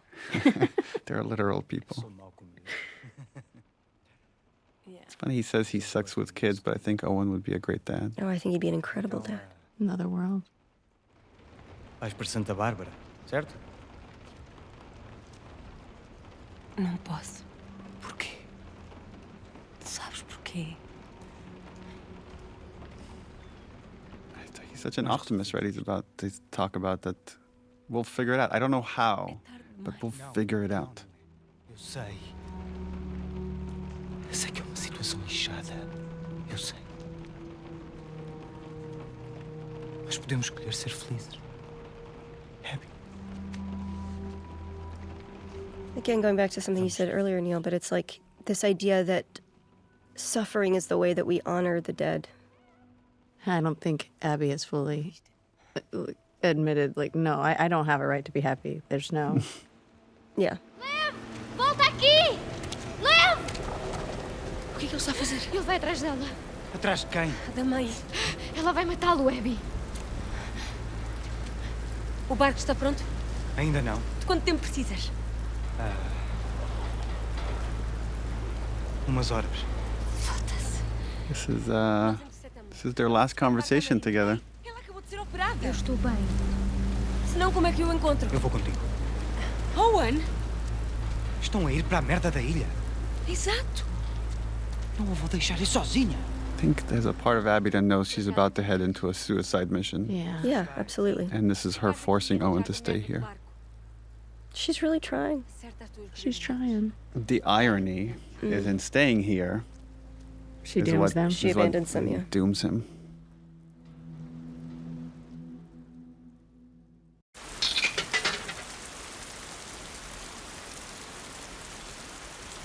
I don't know when it is in gameplay that you realize, like, oh God, I killed them all as Ellie. You know what I mean? What did I do?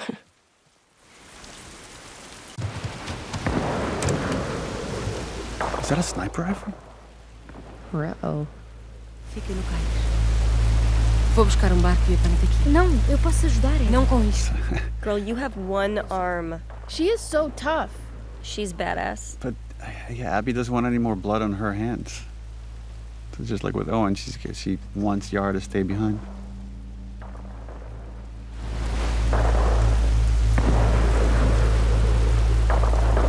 Baixa!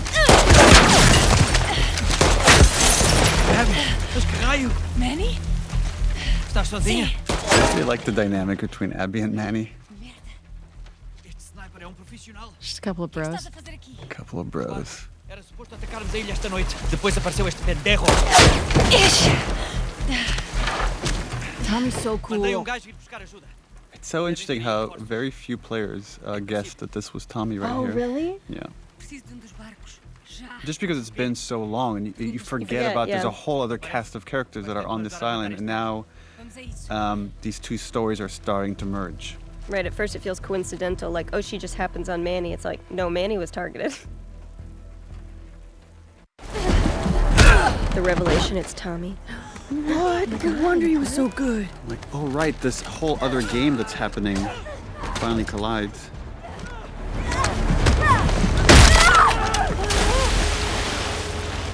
If you don't see a character die on screen, you should always question their death. That music is so ominous. Like how she's just burying the death of her friend. Yeah. Just stay. Again, she has this very narrow focused mind. And the realization that it's all going to come crashing down. And the guilt, I would imagine, right? Like, the thing I would be burying in that moment is, oh, that's that guy? Oh, I'm complicit in the death of my friend.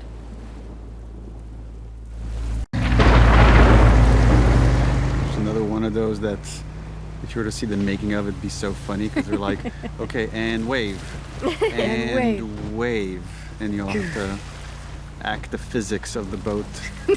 And then later, the animators like touch it up. In the earlier days of this game, there were 5 days that the girls were sort of doing their thing in Seattle. And now we're on their territory.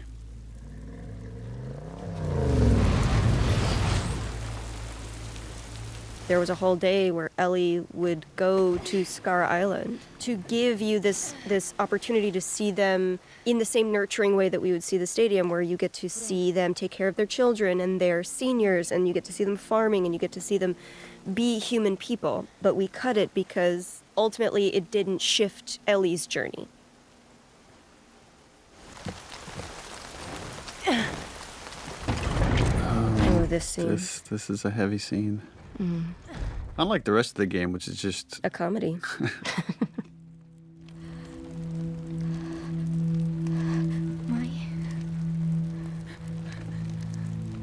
That shift right there for Yara is really nice, of going from grieving to protecting. Consoling, yeah, that's right. Those cuts. And she knew it was going to happen. She knew that's what the outcome was going to be. Lev's an optimist. Eu tentei que ela parasse. Estava só afastada de mim.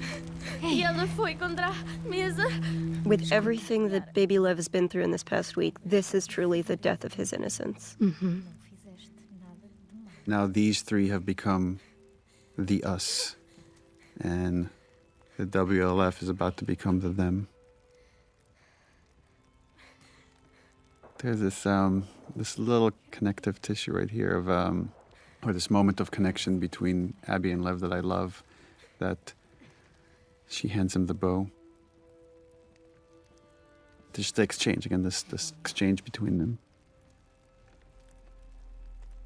My baby. Sweet baby. All she can do is arm him. Por aqui. Oh, this is the... Yeah. So right, originally you would come into this island, and this is where we would have killed Lev, and and we had these concepts of stone mound graves, and that you would find Lev being buried in one. But instead, we flippity-flopped it.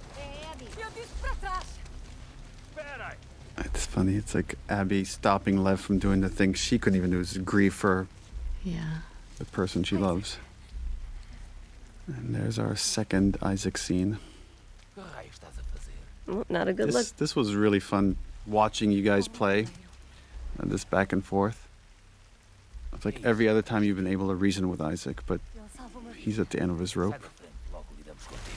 Ele não é deles, ouve. Abby, sai. Não vês que essa é uma criança? Isaac doesn't see a kid, you know? 3 segundos para te afastares desse cicatriz. 1. Vais mesmo disparar? 2. Eu não saio da frente. That facial expression was great.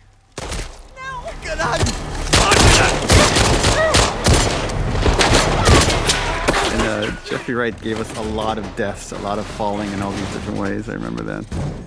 This was another one of those where we wanted to make the volume feel bigger and run with the characters.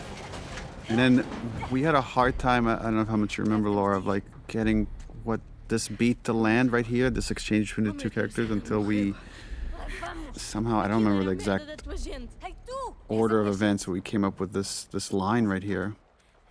You're my people. Yeah, we were on the stage and it just wasn't quite working.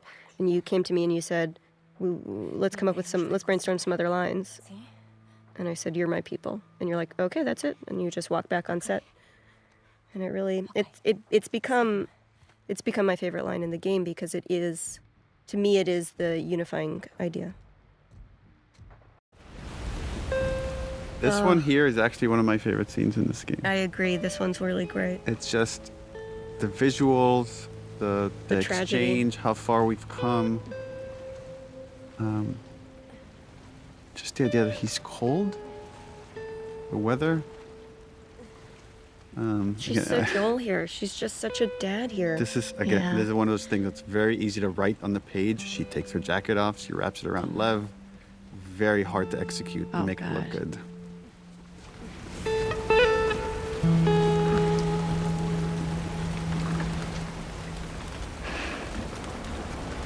Look how she's looking at him. Well, it's like now she's looking at a small version of herself, right? Yeah. She knows what it is to see your parent dead, to see your world burn, and now she's just got to helplessly watch another person do it.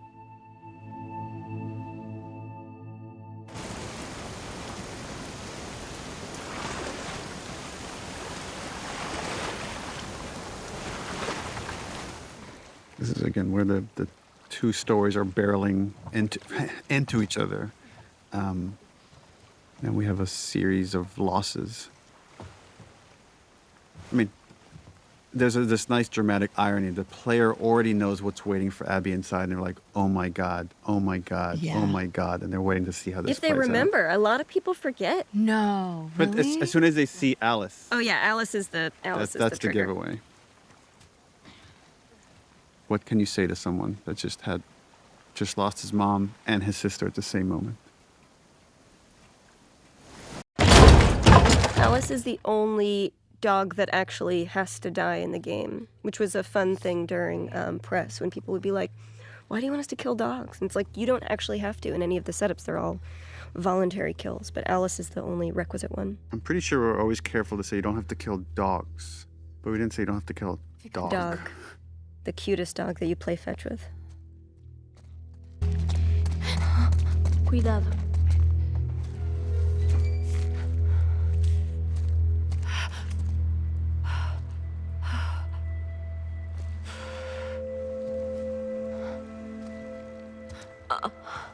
This is, Laura, you make this look very easy, but this is a very hard scene, I think, watching from the outside to act, which is you have to go from grief to pure rage. I think, Hallie, this was your throwing up that you wrote into this scene. Yeah, probably.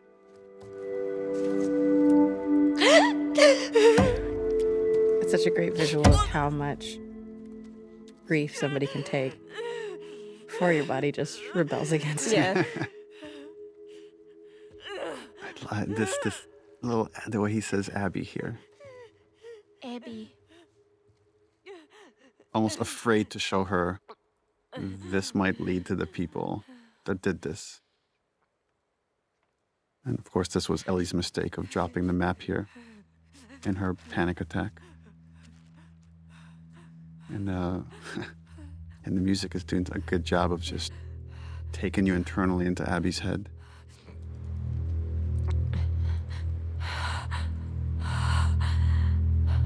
Now she's regressing back to the vengeful spirit she was before.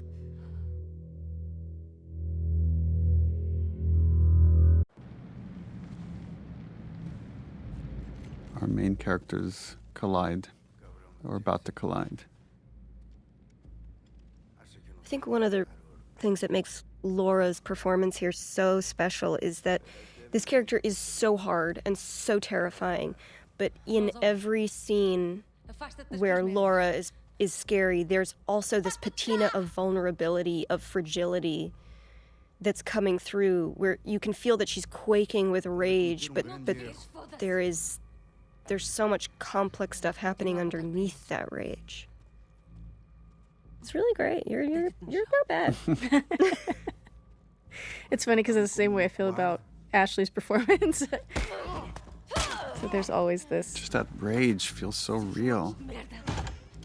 She's so good too, like fucking one shot. And again, from her perspective, it's Jesse's an NPC. Yeah. He means nothing to her. Sai daqui! Levanta-te! Foda-se, não te atrevas! Cala-te, foda-se!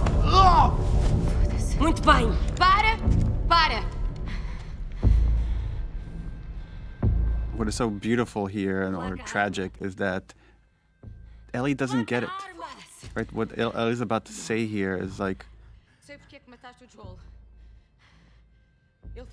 well, he did it to save me. There's no cure because of me. And Abby's like, what? It's not It's about not- that. I don't know how much Abby cares about it. It's about her Yeah. dad. Tu mataste os meus amigos. Like, I showed you mercy. Estragaram tudo! Oh man, Clarence, we're so uncomfortable here. Like, I have to go up against Ellie now. And this is very much by design. Who is scary. She's wily, but you're beefy. Fica aqui. Vigia as saídas, não a deixes sair.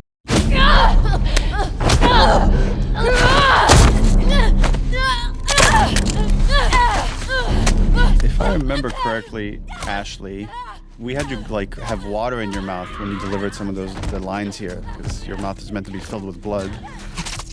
Yes. Wow. Okay, because I remember I was, as my usual, I was like, why am I just laying here? I would try everything I could to try to get up and go save her. So I think the water and having that and having sort of showing or being able to hear how messed up Ellie is in that moment. This is the other scene that lives in my head. The knife to a pregnant girl's throat. It's so terrible, but in her mind, like, Ellie just intentionally killed her pregnant friend, and Mel is so visibly pregnant. And the fact that Abby does not kill them shows that she's kind of in a little bit of a better mental place, I think, than Ellie is. Yeah, Well, she's she's grown also a got little her bit. moral compass, like, Yes. right in front of her. Yeah. Well, there's like Yeah. two versions of love right in front of her. One is Yeah. a destructive one of like wanting to do justice by the people that I've lost, and the other one is wanting to do right by this kid that I've come to be their protector. And she Who's already chooses. seen too much violence, who's already experienced too much wrath, right? It's like, he needs peace.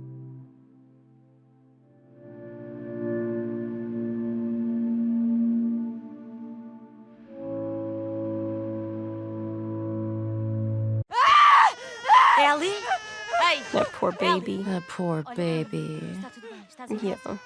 We had a lot of conversations here about Ellie's thought process, the things she's not expressing, but she put the baby's life at risk right now, right? It's like, who knows what, and when she's in this fog of PTSD, what she could have done. This is the moment for Ellie where she's, It's never going to get better. it's not going to get better, and she's put her family in danger. So it's probably better to just go. Well, Dina is also trying to sweep it under the rug, and this is what's going to happen in the next scene. Like, let's just go back to bed. Everything's fine. If I could buy another week, maybe she'll get a little bit better. Or even just the distance to speak. It's just like when somebody's really in the thick of like the panic and the fog of grief like that, it's like you do kind of need time Yeah. in order for them to kind of continue to progress through the stages. But it's like Ellie is refusing to move Yeah. through these stages. And so like I feel like when we were doing this, like the patience that I have with it was that it's like maybe she'll move to the next stage soon. Maybe we're getting there. Maybe that's what we're getting to.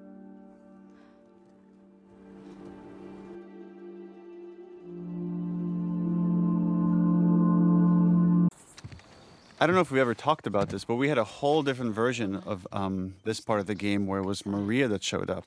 Yeah, but we felt it would be more intimate if it were seeing how broken Tommy was. Well, it should be like feel more the guilt of like seeing the damage on Tommy and having Tommy been changed over this year since he got back to Jackson, of like the guy that wanted to protect Ellie and not go on this quest for revenge is now guilting her into it. I like that you're coming in late and you're seeing that this man has been very broken, and we're getting a sliver of how the abuse he experienced and the things that he did in Seattle have irreparably damaged him. And he's standing right in front of Ellie, and Ellie is looking at how irreparably damaged this man is, and she's like, "Yep, let's do that to me too. I'm willing to see the ghost of my future. That's the fate I deserve." Lamento. Não. Falámos imenso sobre isso e... Bem, é o que ambos queremos. Well, the other thing we were talking about is the other big Ellie Tommy scene is after Joel's death and how they can't look at each other. And then this happens again here. Once he asks her to go, she can't look at him.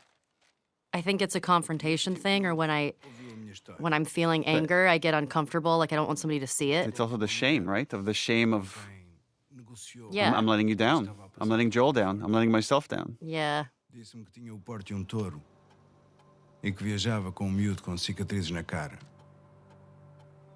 Ele disse que vive... I also think that there's something important in this scene for Dina, right? Because Dina has been such an amenable partner through so much of this game and their journey, and even when Ellie's off the deep end, Dina is a nurturing force.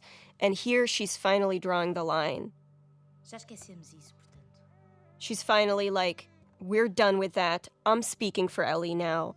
There's a line here, and you've crossed it. And like the rage I felt too when he keeps going, I was like, it's love it. insidious. You know, it's like he came and brought the virus back into the house and now she's sick again. Think of all the guilt he's carrying. He failed to save Joel. He failed to save Jesse. He failed to get Abby. He's fucked up. His marriage has fallen apart. All he has left now is this revenge. That's it. Well, it also it goes back again to that ego thing where it's like, you asked me to do this and I did it. I went to Seattle. Now I'm coming back for you to pay up, and you're going to be a little bitch about it? Well, and again, he's too blind to see the suffering that she's going through. All he could see is like how damaged he is. What he's say is like, oh, you live out here and like, and you got your family and everything's cushy and everything's fine, and I'm the one suffering. But he doesn't see that he's not the only one suffering. And I love that Jeffrey, when Dina walks over and Ellie's sitting there at the table, and Jeffrey is not even acknowledging Dina. In a way, Tommy might feel like, I'm more family to you than Dina is. I've known you longer. Like, that's exactly think what of everything it felt, we've been through. And it's the only time there's really personal conflict between Ellie and Tommy. That's one of my favorite Dina moments. Yeah. Because it felt so real. I was so mad. Yeah. Just like flying out the screen door and being like, listen, motherfucker, get off of our property. I love it.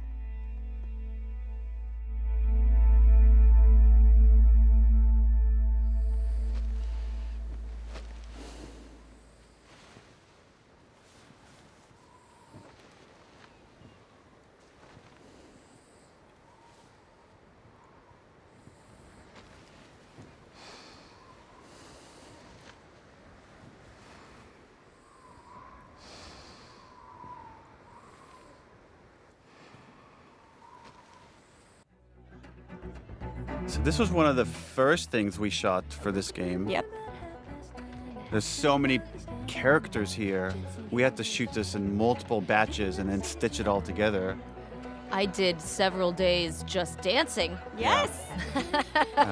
Yeah, remember we brought a dance choreographer that spent some time with you, Shannon. Yeah.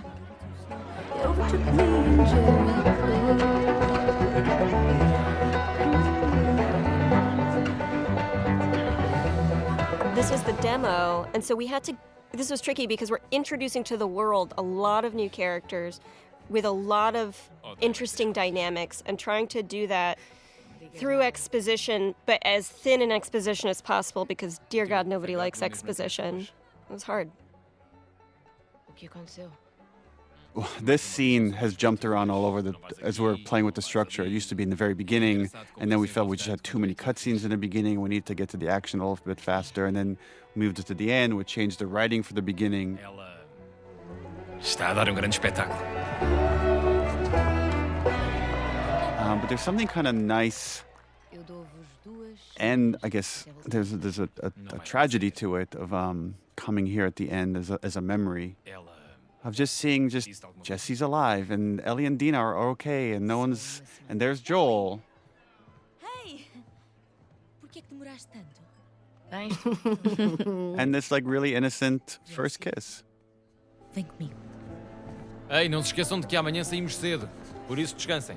Sim, senhor. És tão mazinha. Vá lá. This was the first scene we shot. This was the first scene we shot after You hired me. Yeah. Eu cheiro muito mal. I look at this and I'm just overwhelmed with all the details of the shirt, of sweat stains, of little hairs on the neck, little dimples on the smile. And just, this is hundreds of people of work for months to get this little moment. Sweat and trying to capture it. The hair that I put behind her ear is crazy. Yeah. And that has to switch from being physics hair to being hand animated hair It's as soon as crazy. you make contact with it. Whoa.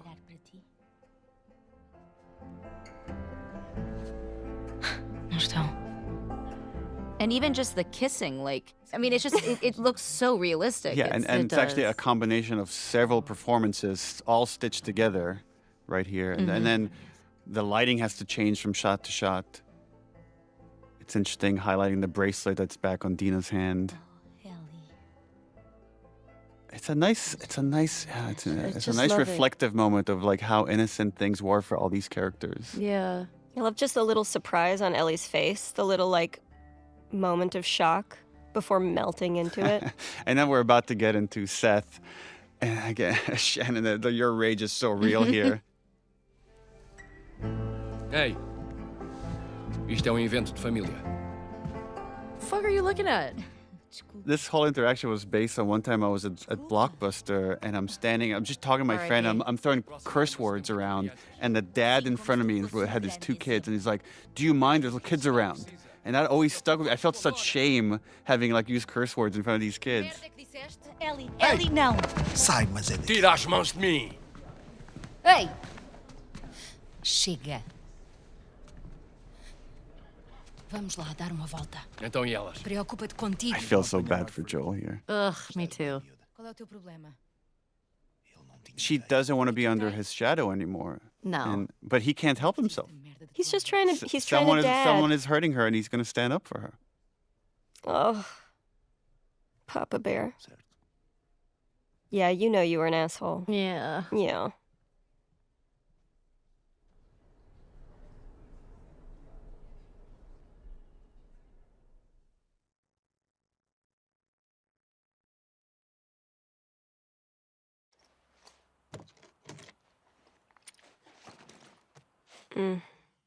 Saddest scene. Yeah, with the first game, right, we're talking about how do you take this obsession of love, of a parent's love for a child, to the end of the line? And then this has the reverse of it, of like, how do you take hate to the end of the line? Which is also like another expression of love. And the engineering of it was that here she has this family that loves her, and it's not good enough because she's letting down Joel in her mind. I love the different energies that you both bring to this scene where Dina is giving it her everything in this fight, and Ellie just has to shut down. This scene, my God. I was so hard to leave you because you were so upset and so broken and so sad, and I was like, I should, my mistake. I'm sorry. I would argue this is maybe Ellie's darkest moment, even though I know where we're going, because this is the choice where she forsakes. This is where she makes the choice. Yeah. And I think she knows there's a very good chance she's going to die on this journey. I guess the thing that we don't talk about is like, I think she's suicidal. Yeah, I think agree. there's the guilt of what The should have pain is happened too at the loud. hospital. That's why she leaves in the middle of the night. She's not saying goodbye because it's clearly suicide. Yeah. When the pain gets too loud, she's not there anymore. She's incredibly vulnerable, but she's completely disassociated, and there is this absolute rejection of everything that is right. At that point, like, you know, you're not talking to the person that you're in the relationship with. You're talking to the grief. And so it's like the convincing comes into like, are you even in there anymore? Like, can I just find you for 1 second? And she's just fully gone. Both characters have very clear goals, and then there's an obstacle, and then they keep ratcheting out. Like Dina just ups the ante over and over and over until the last bit is ultimatum. Even the grabbing of the face. And then she pulls her hands down. Ugh. And that's it. She knows. Philosophically, with this game, what we wanted to do was allow our characters to make immoral choices that the audience would not be on board with. Up until now, like, we shed some of the audience of, like, the Nora torture. Some people have issues with that, or certain other kind of violent moments. But here we lose almost everybody. And it is by design in that way of, like, you're now, like, playing this thing that you are not on board with at all. You have to keep going. And in a way that does align you with Ellie.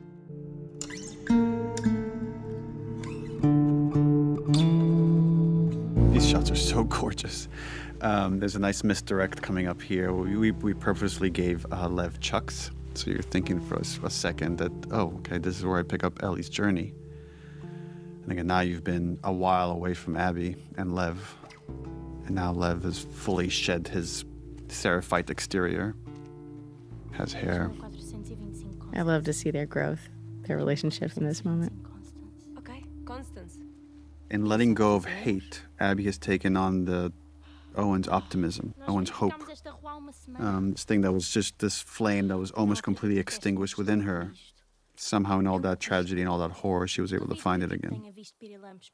Her face seems brighter, it seems lighter than it has been the entire game. Even in the flashbacks.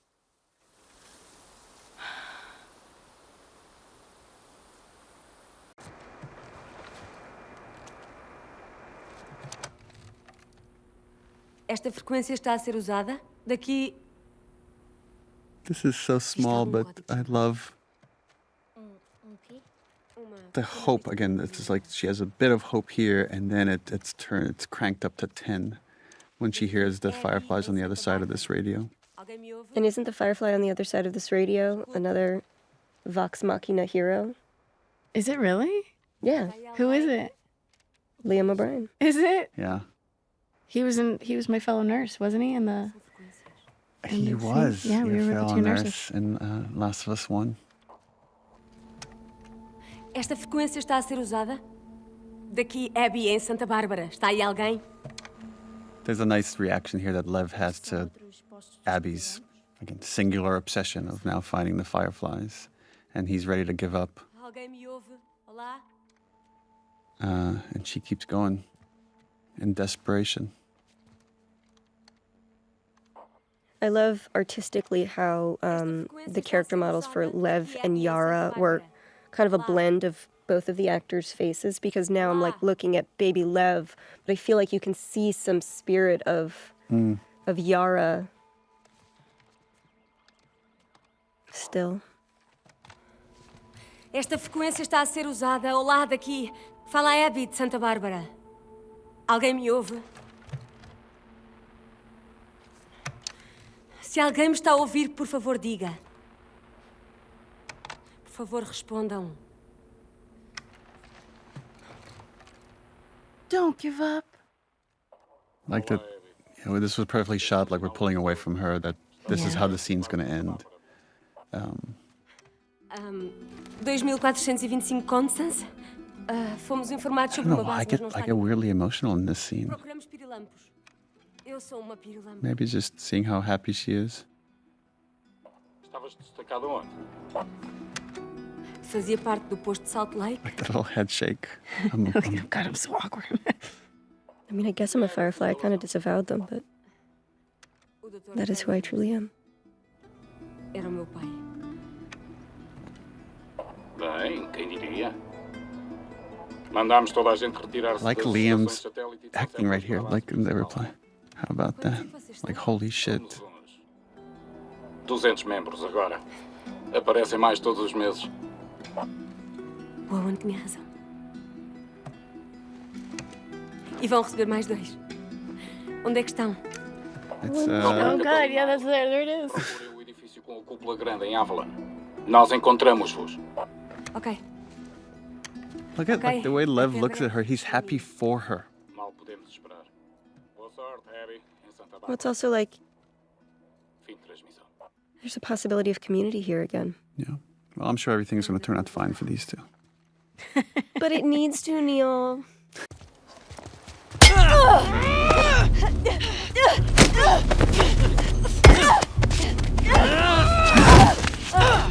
Here they get ambushed by a new group, the Rattlers. The Rattlers are the worst people we've encountered in the game for both practical reasons, which were we want you to get to see Ellie at her most vicious, most violent. We want her kills to feel brutal and justified. And we want to feel like Abby and Lev, were they not saved, would have died. There's also, with this group, wanting to make them really awful, to play a little bit with tropes and structure and misdirect the player, that in a lot of these stories, you have these two characters that you're rooting for against each other, and then there's a really evil force, and you see them team up, and they're going to work together to defeat the bad guys. And that's not how this plays out at all. That always felt a little too cliche, and I don't know if it really spoke to the themes of what we're trying to say here. But we wanted the player to think that's what's going to happen.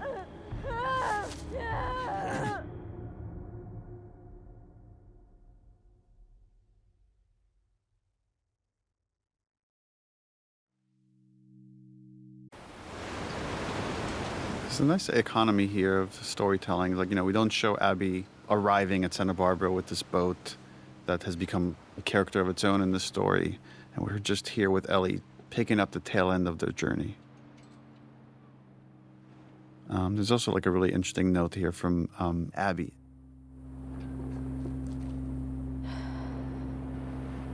And it's also the first time we're seeing just how emaciated Ellie has become. And she's sunburned and clearly not taking care of herself in the pursuit of Abby. I mean, it mirrors it can't all be for nothing, because she's killed so many people at this point. If she stops, that all is just for nothing. I really like the parallel of the first game of her wanting to see things all the way through with her stubbornness, even though there's a part of her that says this is not the right thing to do. Yes. Nice mirror here of the injury that Joel had in the hospital in the first game. We're constructing this. We wanted to injure Ellie badly. So again, she's choosing the pursuit of this thing over her own health, that she will likely die if she sees this all the way through. I would argue she is dead already. Mm-hmm. Doing this upside down hair was such a pain, because they had to essentially, you can't just move the hair upside down. You have to remodel the whole thing.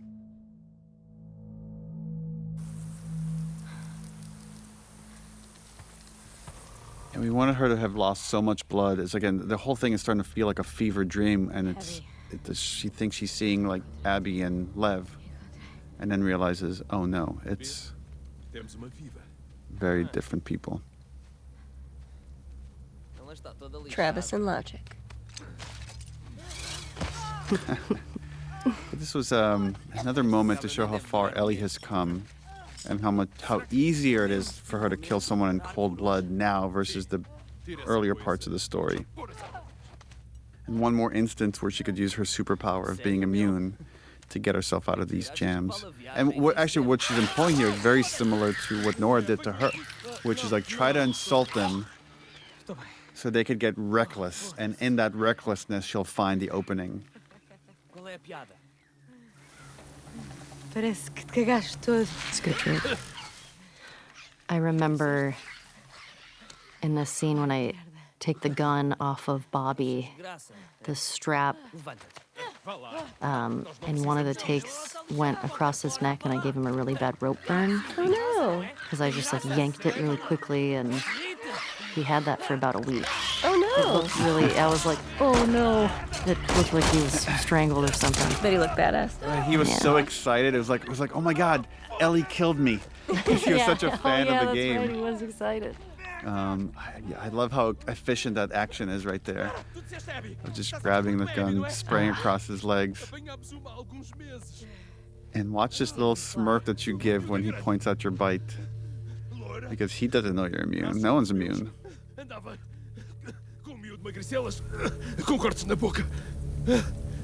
Travis Willingham. Look at just your face there. It's like it's like she's getting another hit of her drug. Of like, I'm actually back on the trail. She's so close, you can feel it. Watch this smile. Looks at the bite. Right. There. Está numa cela no nosso acampamento. Onde é isso? Segue por ali até chegares ao caminho de ferro. Isso vai levar-te uma It's distância. like, had this exchange happened earlier, if she killed someone in cold blood earlier, there'd be a very different reaction. It's like she's becoming more and more like Joel at this point, more and more capable and more cold about violence, where she could just execute it and move on and not think twice about it. I think at this point she's completely disassociated from the Like Ellie we've she's ever known. staring him in the eye as he's dying.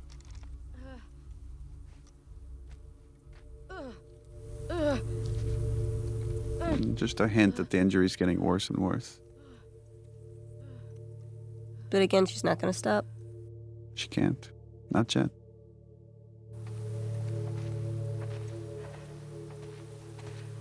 Caminho até à estância. Edifício alto e redondo. Caminho até à estância. Edifício alto e redondo.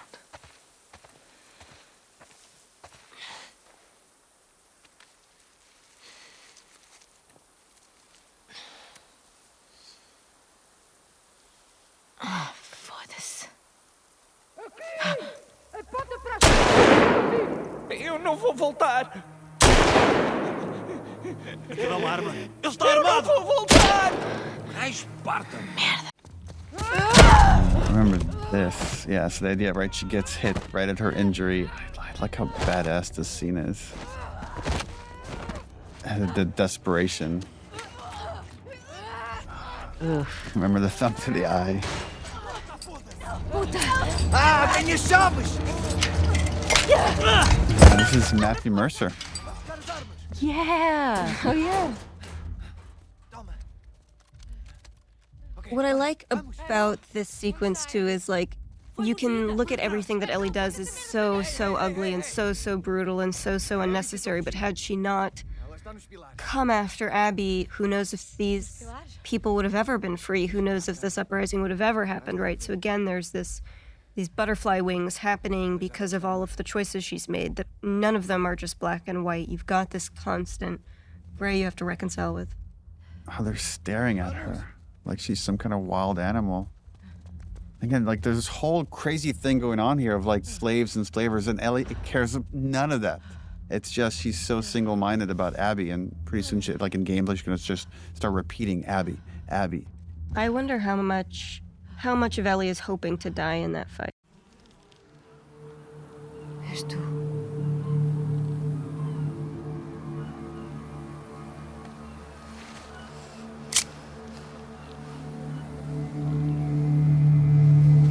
But I love how surprising the speed is, right? It's like you keep moving towards this idea of this fight, and the whole way you're like, Ellie, you're too fucked up, don't do this, don't face Abby, we know what she's like, and now you come to this absolutely wrecked, frail.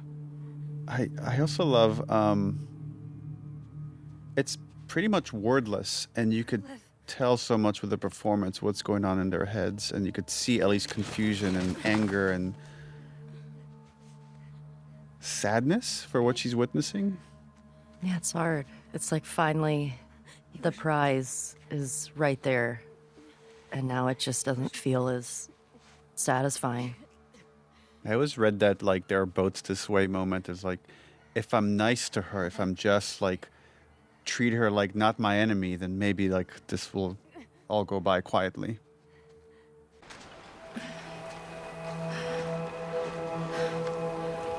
To me, this is a really nice mirror beat of Joel with Ellie, Joel carrying Ellie, right? And so you have that invocation, and Ellie just has to watch it, has to watch this embodiment of somebody who represents every good part of Joel.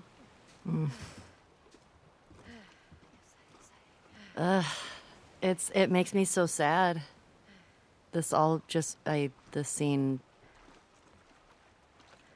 It's just because Ellie doesn't know what to do with all of that anger and that hurt from losing Joel. And now this is the moment. Yeah, because at this point, that's all Ellie has left. is just this fucked up quest.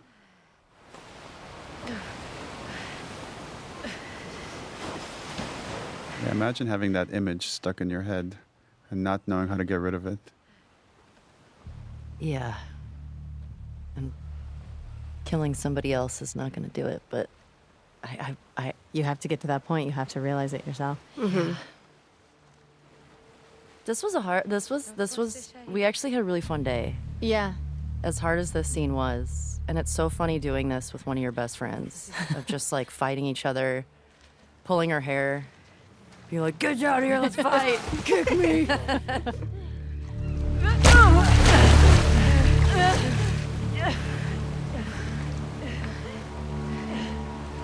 No.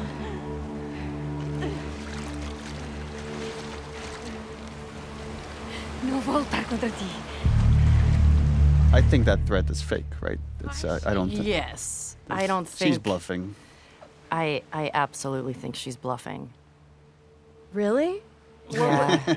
Yes, but I agree, but what would have happened if Abby was like, No. no. Like, I feel like she still would have pushed that. I would think she would have pushed that knife in. This is great that there's all these different interpretations. That's 'cause so cool. I don't think she would.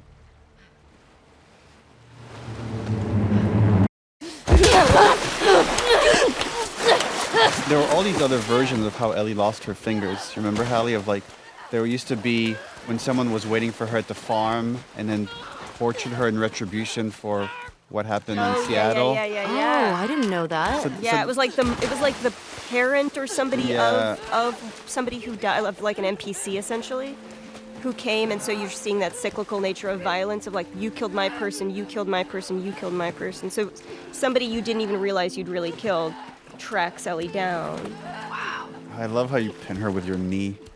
Yeah. So originally the conception was that Abby dies here. And it would have been such a different game, I think, if right now there was just a body underwater and Ellie was having this moment. Yeah, you didn't know that? I did not know Abby died here originally. Originally, like, I think both Yara and Lev died. And this was just Abby by herself when you meet up with her. And then Ellie kills Abby. Rough. Yeah. I think leaving Ellie with 3% of the humanity that she got from who she was, that good kid, that scrappy kid that Joel helped shape. I think if she killed Abby, you'd never see that kid again. And this gives a hope that she's still in there a little bit and could be maybe revived in the same way that Abby was revived in the right circumstance. I agree. Seeing the reactions, there's people that wanting to know, what was it exactly that made Ellie stop? Is it Lev? Is it this memory of Joel? Is it everything she's experienced? Is it just like Abby's state, that it's not this person that defeated her in the theater? To me, it's all those things. The way our brains work is so messy. And that's the story was always meant to be very messy in that way, that there aren't these clear-cut answers. To me, that moment is 2 more seconds, this girl is dead. So I already know what this feels like. I can see what I'm going to feel like 5 seconds from now. Yes. And it's no different. Yes. So why?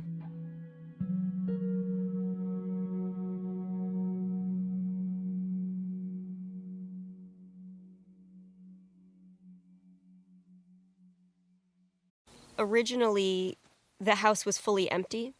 And there was a concern, I think, that we had that it's going to feel like something bad happened to Dina, and we don't want to make it feel like it's... Right.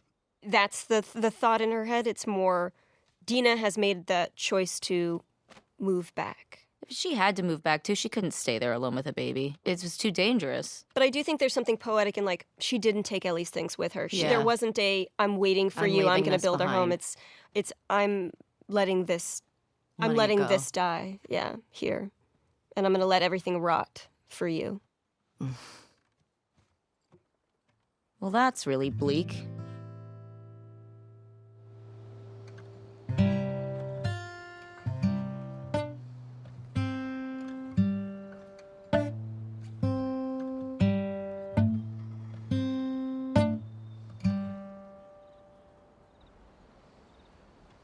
Yeah, we wanted to create a metaphor for the unintended consequences of pursuing justice at any cost. And here we get to feel it of the song that means so much to Ellie, she just can't play it anymore.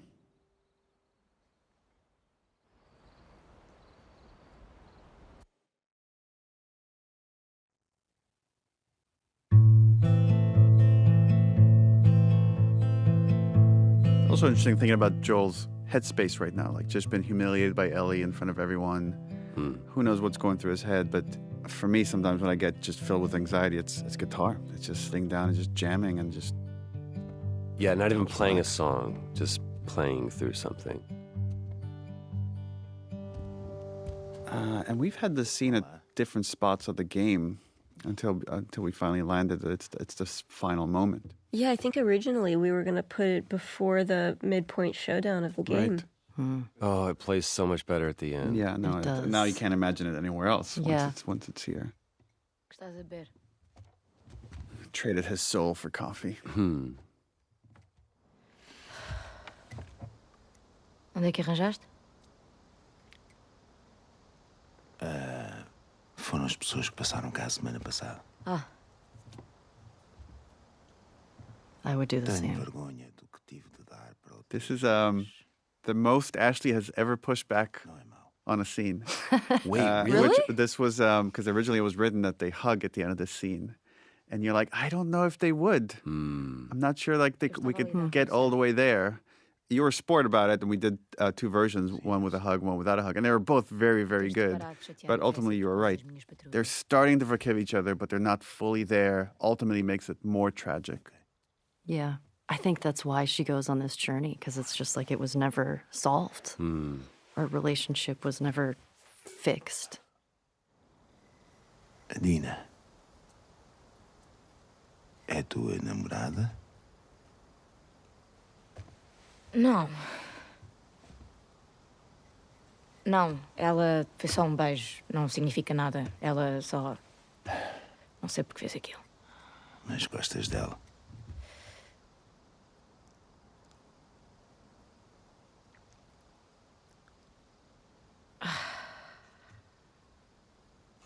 They just have like a father-daughter moment. Just this exchange about this crush that she has on this other girl, and Joel telling her like she would be lucky to have you. Again, he has unconditional love for Ellie, and that's what drives her mad. It'd be so much easier if he was just a complete piece of shit. Oh yeah, that you could just forget about him. Yeah, but you can't. I mean, that's what's hard. I mean, she knows that he cares, and she knows that he does love her. Eu devia ter morrido naquele hospital. I also love that you bring it back to, we're talking around the thing that we need to talk about. And you doing all of these gestures to try to make it better is not what I want. I'm going to bring it back to what the issue is. And that's, I should have died in that hospital. I also love watching, when do you both decide to make eye contact? Oh, right, interesting. And it's like right here for the watch at the end of this statement for emphasis. All eye contact. Because I am dead serious. I don't care the cost. I would do it all over again. Even if it means I'd lose you. There is something to be said for your writing in this, which is, I would do it all over again, and I would do it all over again. Walk the knife's edge of meaning. Because there's one that is repentant, and there is one that is resolute. Só que... Não sei se te vou conseguir perdoar por isso. Like this false moment, I can never forgive that. And he's ready to accept it. And then he's all of a sudden, but I'd like to try. And then I think the water works for everyone. Yeah. Just start right here. Oh. We did a lot of work of just writing these scenes and not being heavy-handed to talk about theme. But there is something about just the placement of the scene here. And it's a scene about getting over some horrible transgression that one feels. Because there's other things that are worthwhile in this world than just kind of living in this resentment next to the moment where Ellie decides to let Abby go. And whether she fully forgives her or not almost doesn't even matter. It's just she knows there's other things in life that are more worth putting your focus on.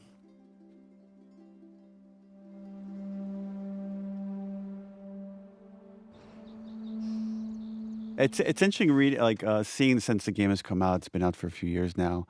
How many different interpretations there are for the sleeving of the guitar here. Whether it's she's fully forgiven Joel, or whether she's fully forgiven Abby, or whether she's willing to move on, or whether she just doesn't want to be under Joel's shadows anymore. And when people always I don't know if you get this often, people often come to me and they want the answer. They're like, which one is it? And I'm like, it's all those things. It's all those things in some way. Like, people's minds are so complicated. Yeah. I mean, I think it's what we've been talking about with grief and how that can sort of manifest in somebody. I'll caveat by saying this is my own interpretation. And it doesn't mean that it's right. It's just mine.